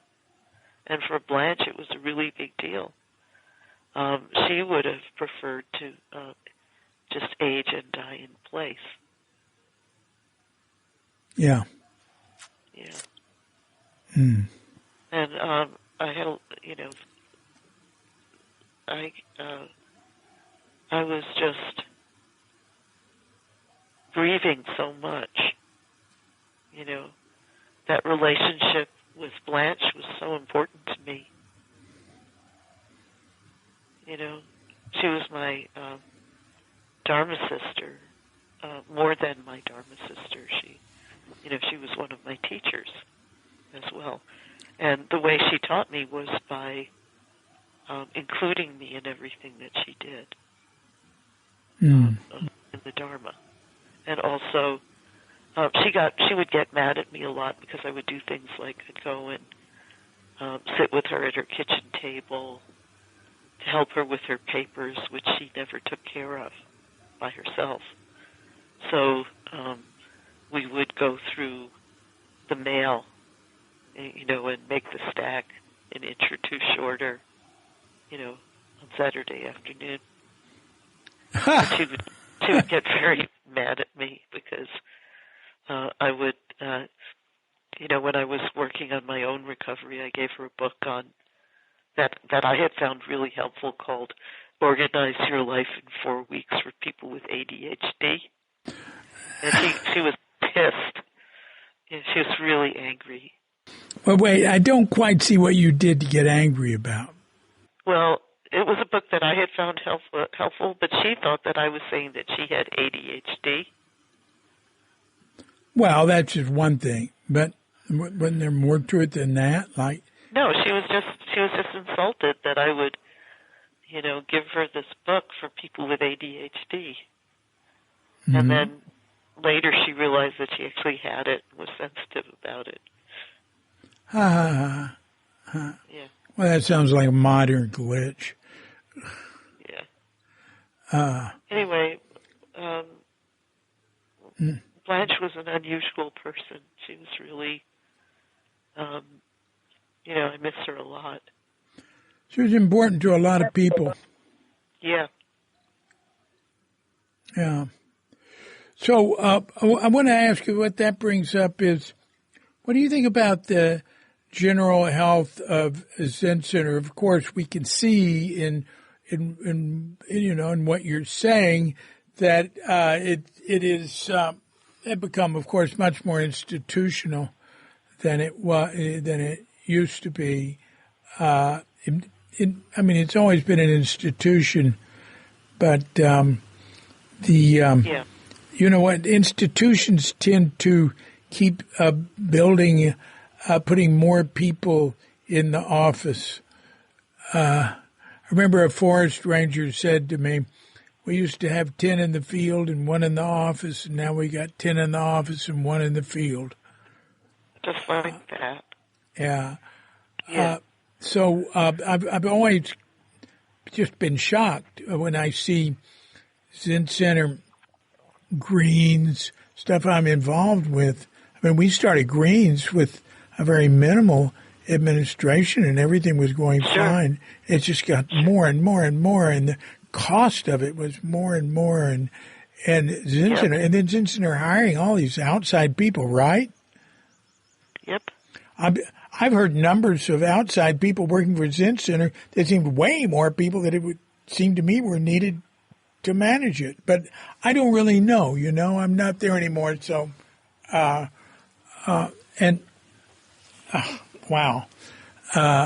So what do you think about all that? You have three feelings about it. Well, what I think is that, how I feel about it is that, I feel a very strong sense of responsibility to put practice first. Right. And I'm a past president of San Francisco Zen Center. Right. I don't feel like my point of view about it is popular right now. However, now that San Francisco Zen Center is going into the renovation process. For the city center. For the city center, I feel pretty strongly that what they're going to find out is that the institution is not the institution without a very wide circle of membership and support, and that the relationships with the people are the most important. That our trust and friendship are our most important asset, much more important than the money. Yeah. And yeah, and so that's how I feel about it. And I think what's going to happen is that when the building is closed, that people are going to have to do things like care about each other in simple ways, to have any sense of satisfaction in what they're doing. So I think this is a real opportunity. So I'm just waiting my chance to, to do things like in this surgery. Yeah. If it's not complicated, and I'm just in recovery, maybe teaching yoga a little bit less, I might organize some intimate study groups to meet during my recovery, and just do some human stuff with people around practice. Yeah. And that's all. I feel like that's all I can do. Yeah. Reacting against something is not a very powerful or constructive way to live. No, and get things done, right? I think it's sort of inevitable. I think it's the sort of like that institutions tend to follow certain patterns, and there might be a reduction of staff. I mean, I think Zen Center is a good institution, and I think it's had very good leadership. And we don't know what it's going to be like in the future, but like your focus, you say, is on practice. So the important thing isn't does Zen Center survive or do the physical locations continue? Because each of them has their is going through some difficulty now because of changing times.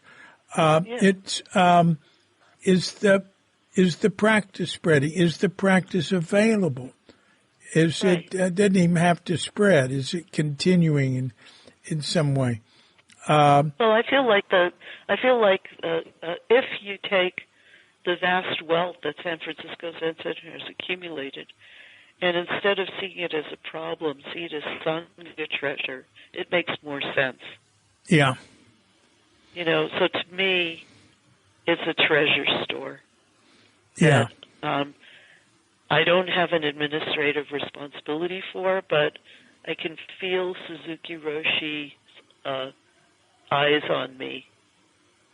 Mm-hmm. I feel like I made a vow or I made a promise to use it in good ways. Mm-hmm.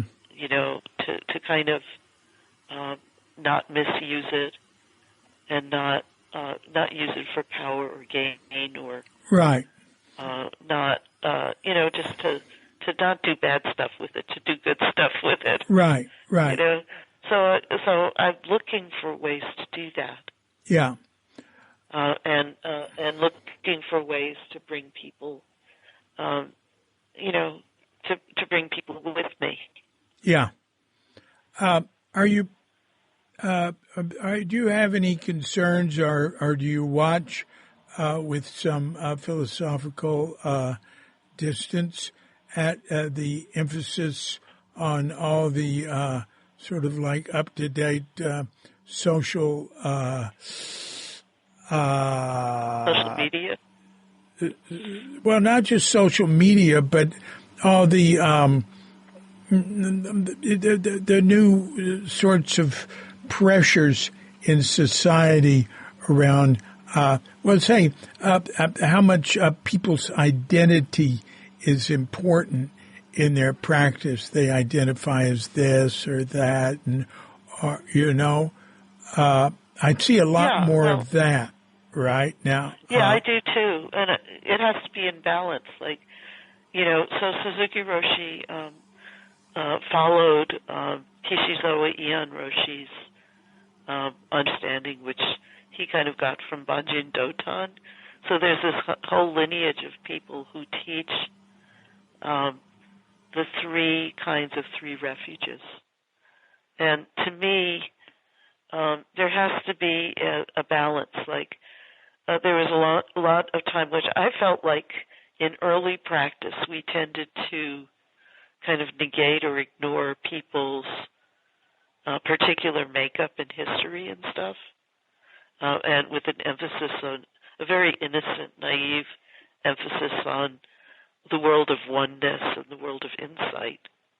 And maybe that wasn't a feature with Suzuki Roshi because he was so much himself, but it certainly did happen in the 1970s. You know, I feel like that whole thing about accessibility has to do with honoring people's differences.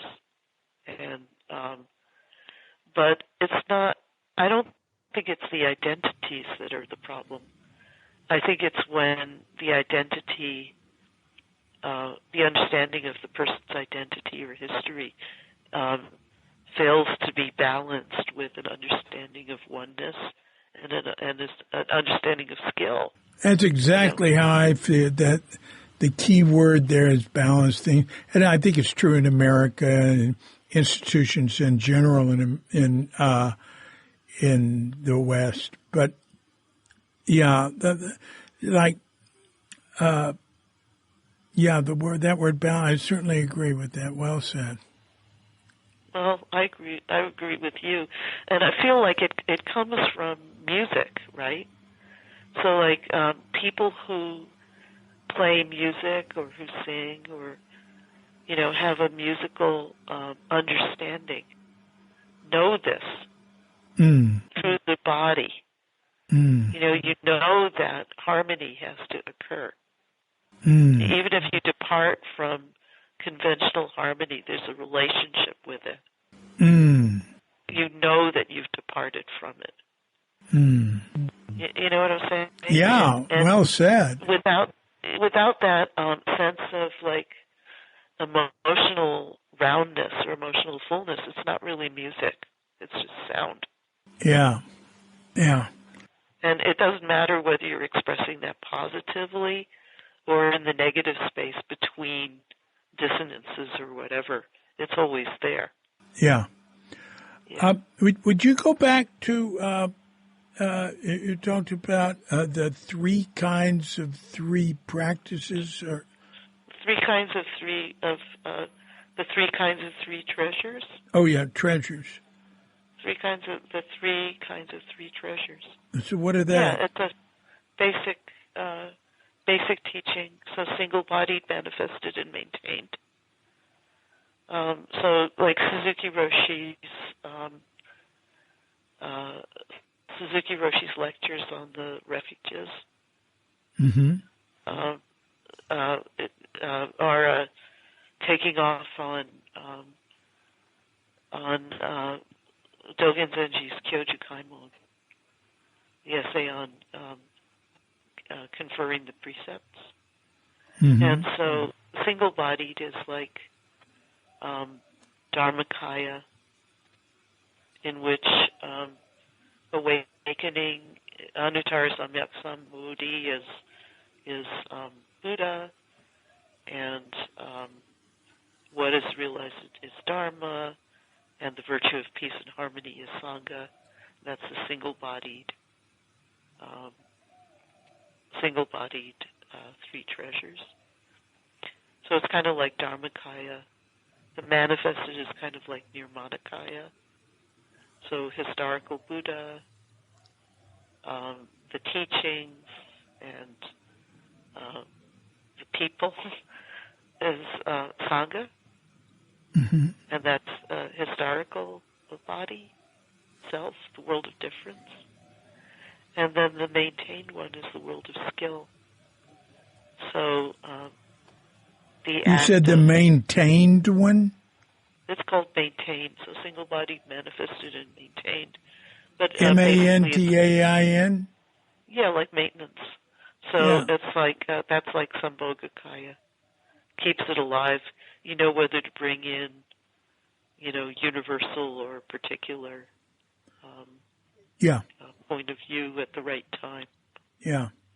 And again, I think that people who play music understand this? Mm. You know, do you bring in, do you repeat something so that you have a sense of like safety and peace and satisfaction? Do you introduce difference? Do you play them off against each other? Mm. You know? Mm. Yeah. Yeah, well said. All right, I have one last question. So, Okay. we're talking about, taking 500 years to establish Dharma. And what do you think about climate change and the pollution that creates climate change and poisoning the earth, water, and air? What do you think about the future of life on Earth, especially that of human beings? Right. I think we're in grave danger. Mm-hmm. Yeah. So,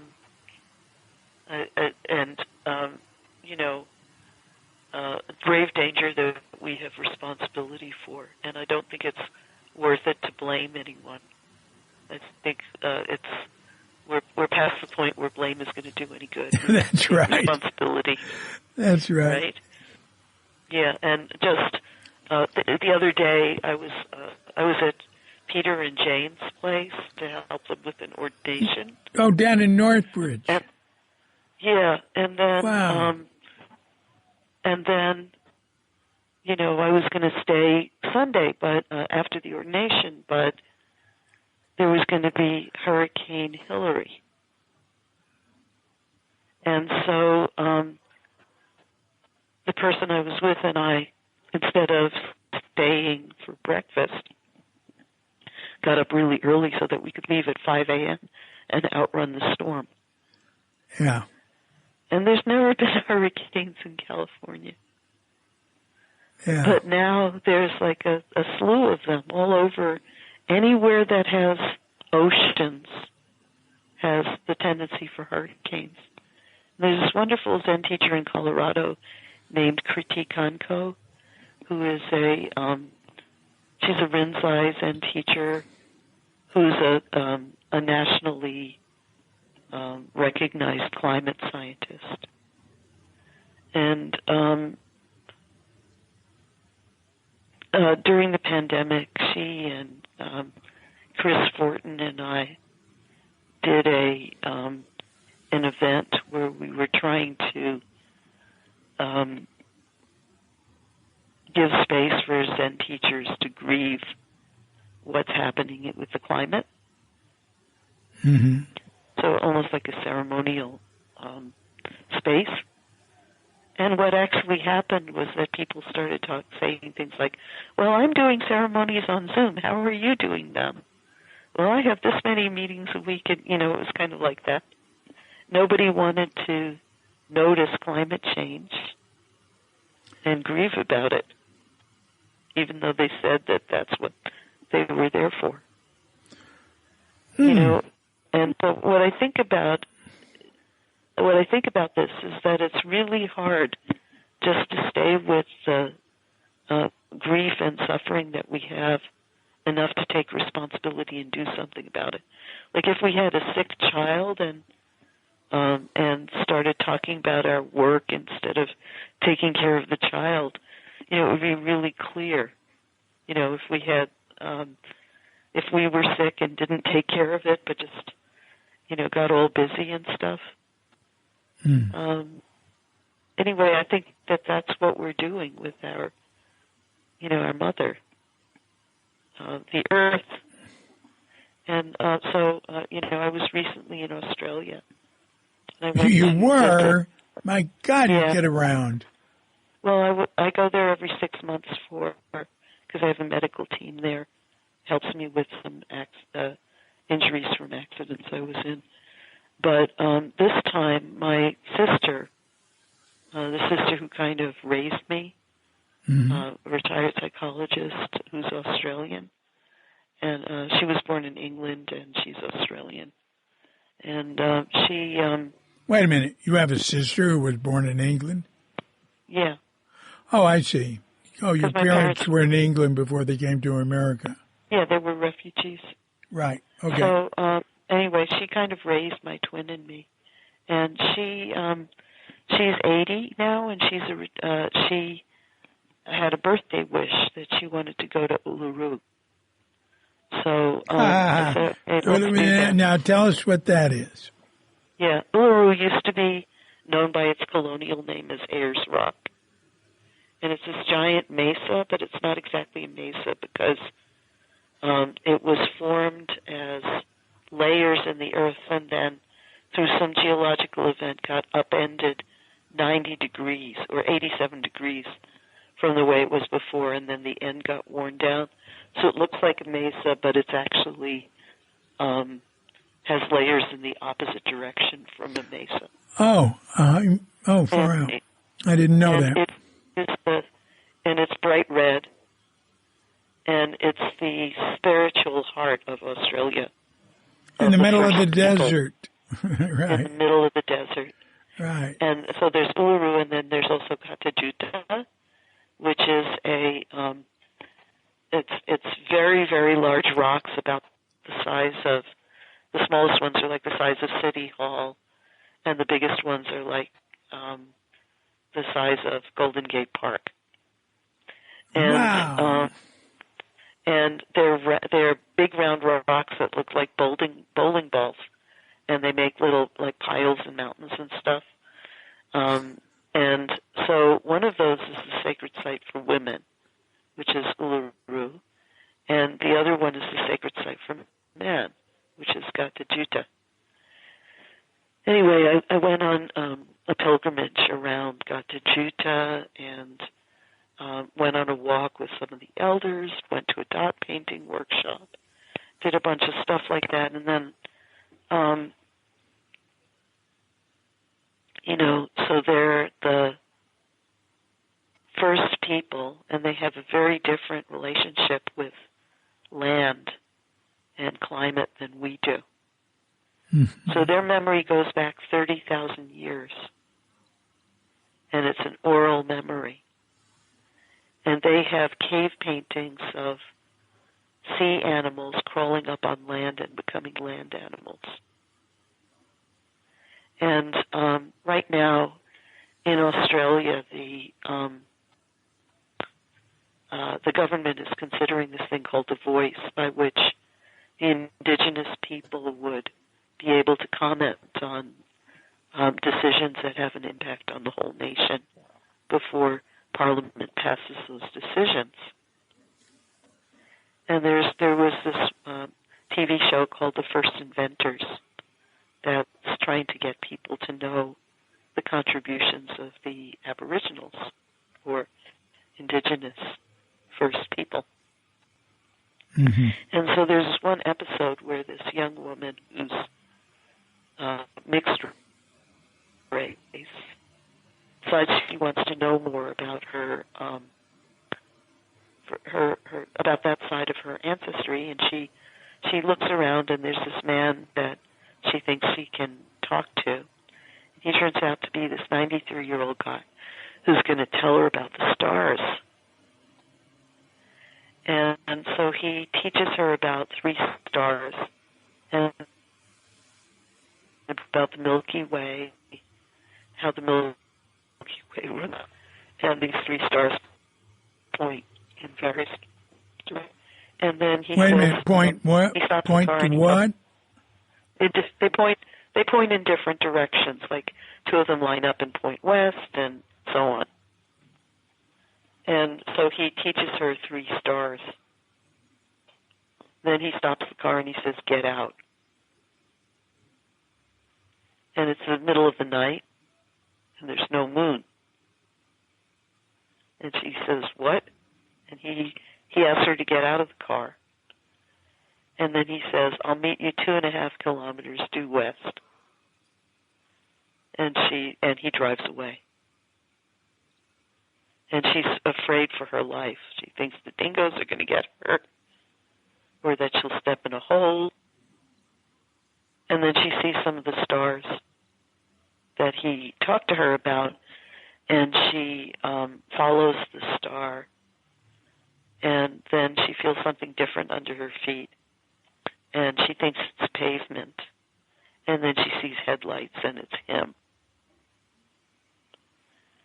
And she gets back in the car, and he said that he wanted her to know it instead of knowing about it. Mm-hmm. And then she says, and this is what? And he says, I hold the knowledge of navigation of our people.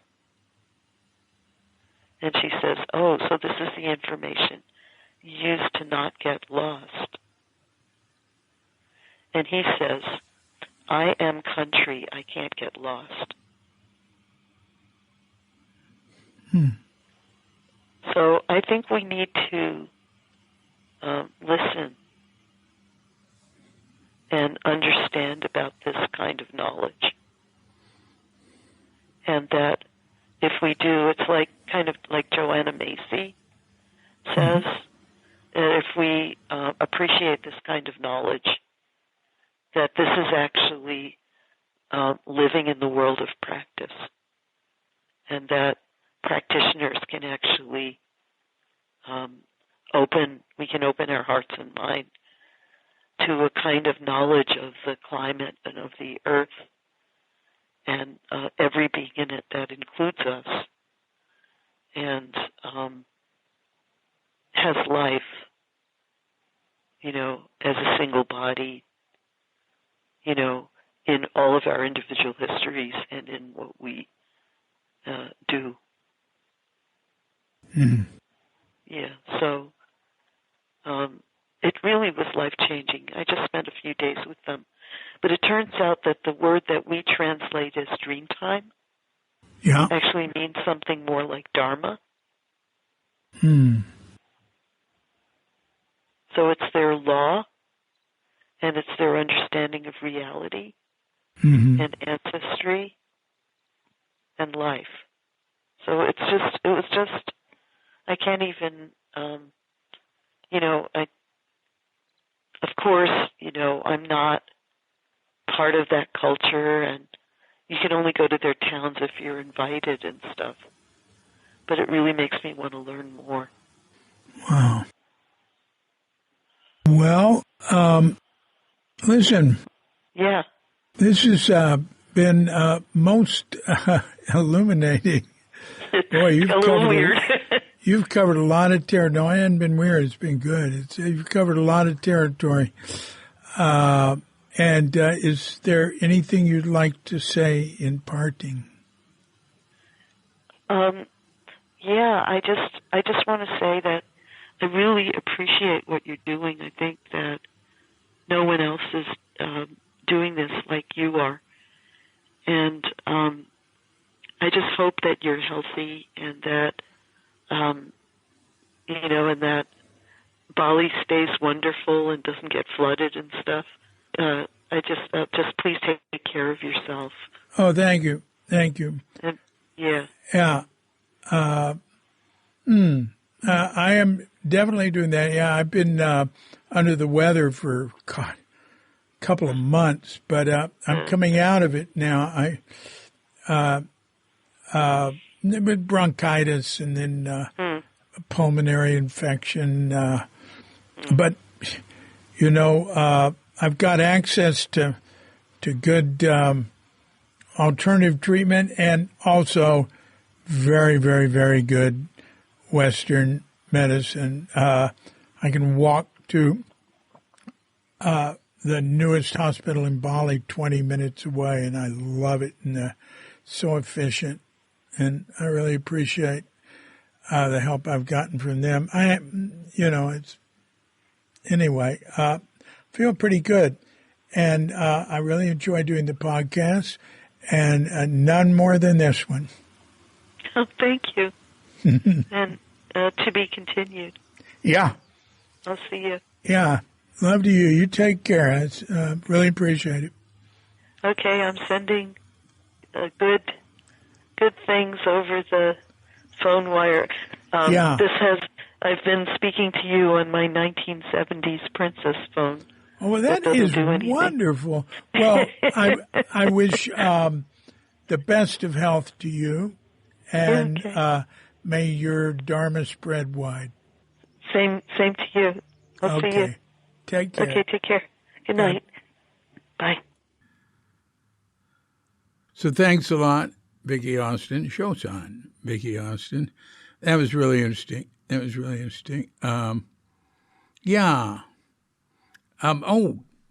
didn't even mention the Aborigine thing before, and I'll put it in the metadata so you can read it. That's pretty interesting. Yeah, my gosh. Okay. Well, look, Vicki, until we meet again, this is DC Poobah of Cuke Audio and Cuke Archives, coming to you from Sleepy Sanur with Doggett Bandita and dear lovely Katrinka. Actually, it's just with Doggett Bandita tonight because Katrinka is with her friend Alice over in Nusa Dua, and they're staying, and she got half off in some hotel. They're staying in some hotel, she said, is really giant, bigger than anything in Sanur, and just incredible gardens, and it's right on the ocean. Nusa Dua is a pretty posh place to stay, which is funny because it was sort of like desert. It's sort of like, they turned Las Vegas in a desert into a place where everybody wanted to go. Well, Nusa Dua is a it's more Beverly Hills than Sanur where we live, and has some really posh places. So she and her friend Alice got a good deal on a room there, and they were there because Alice's son who's a grown son, 40 or something. He was in a martial arts demonstration. I forget what it's called. It's one I'm not familiar with. And, it was a big thing with lots and lots of people. And so they went over there to enjoy that. But since they were there and there's so much traffic between there and here, they're going to spend the night, have a nice time and come back at a leisurely hour. And that's it. And so I'm just coming to you from Sleepy Sanur with Doggett Bandita.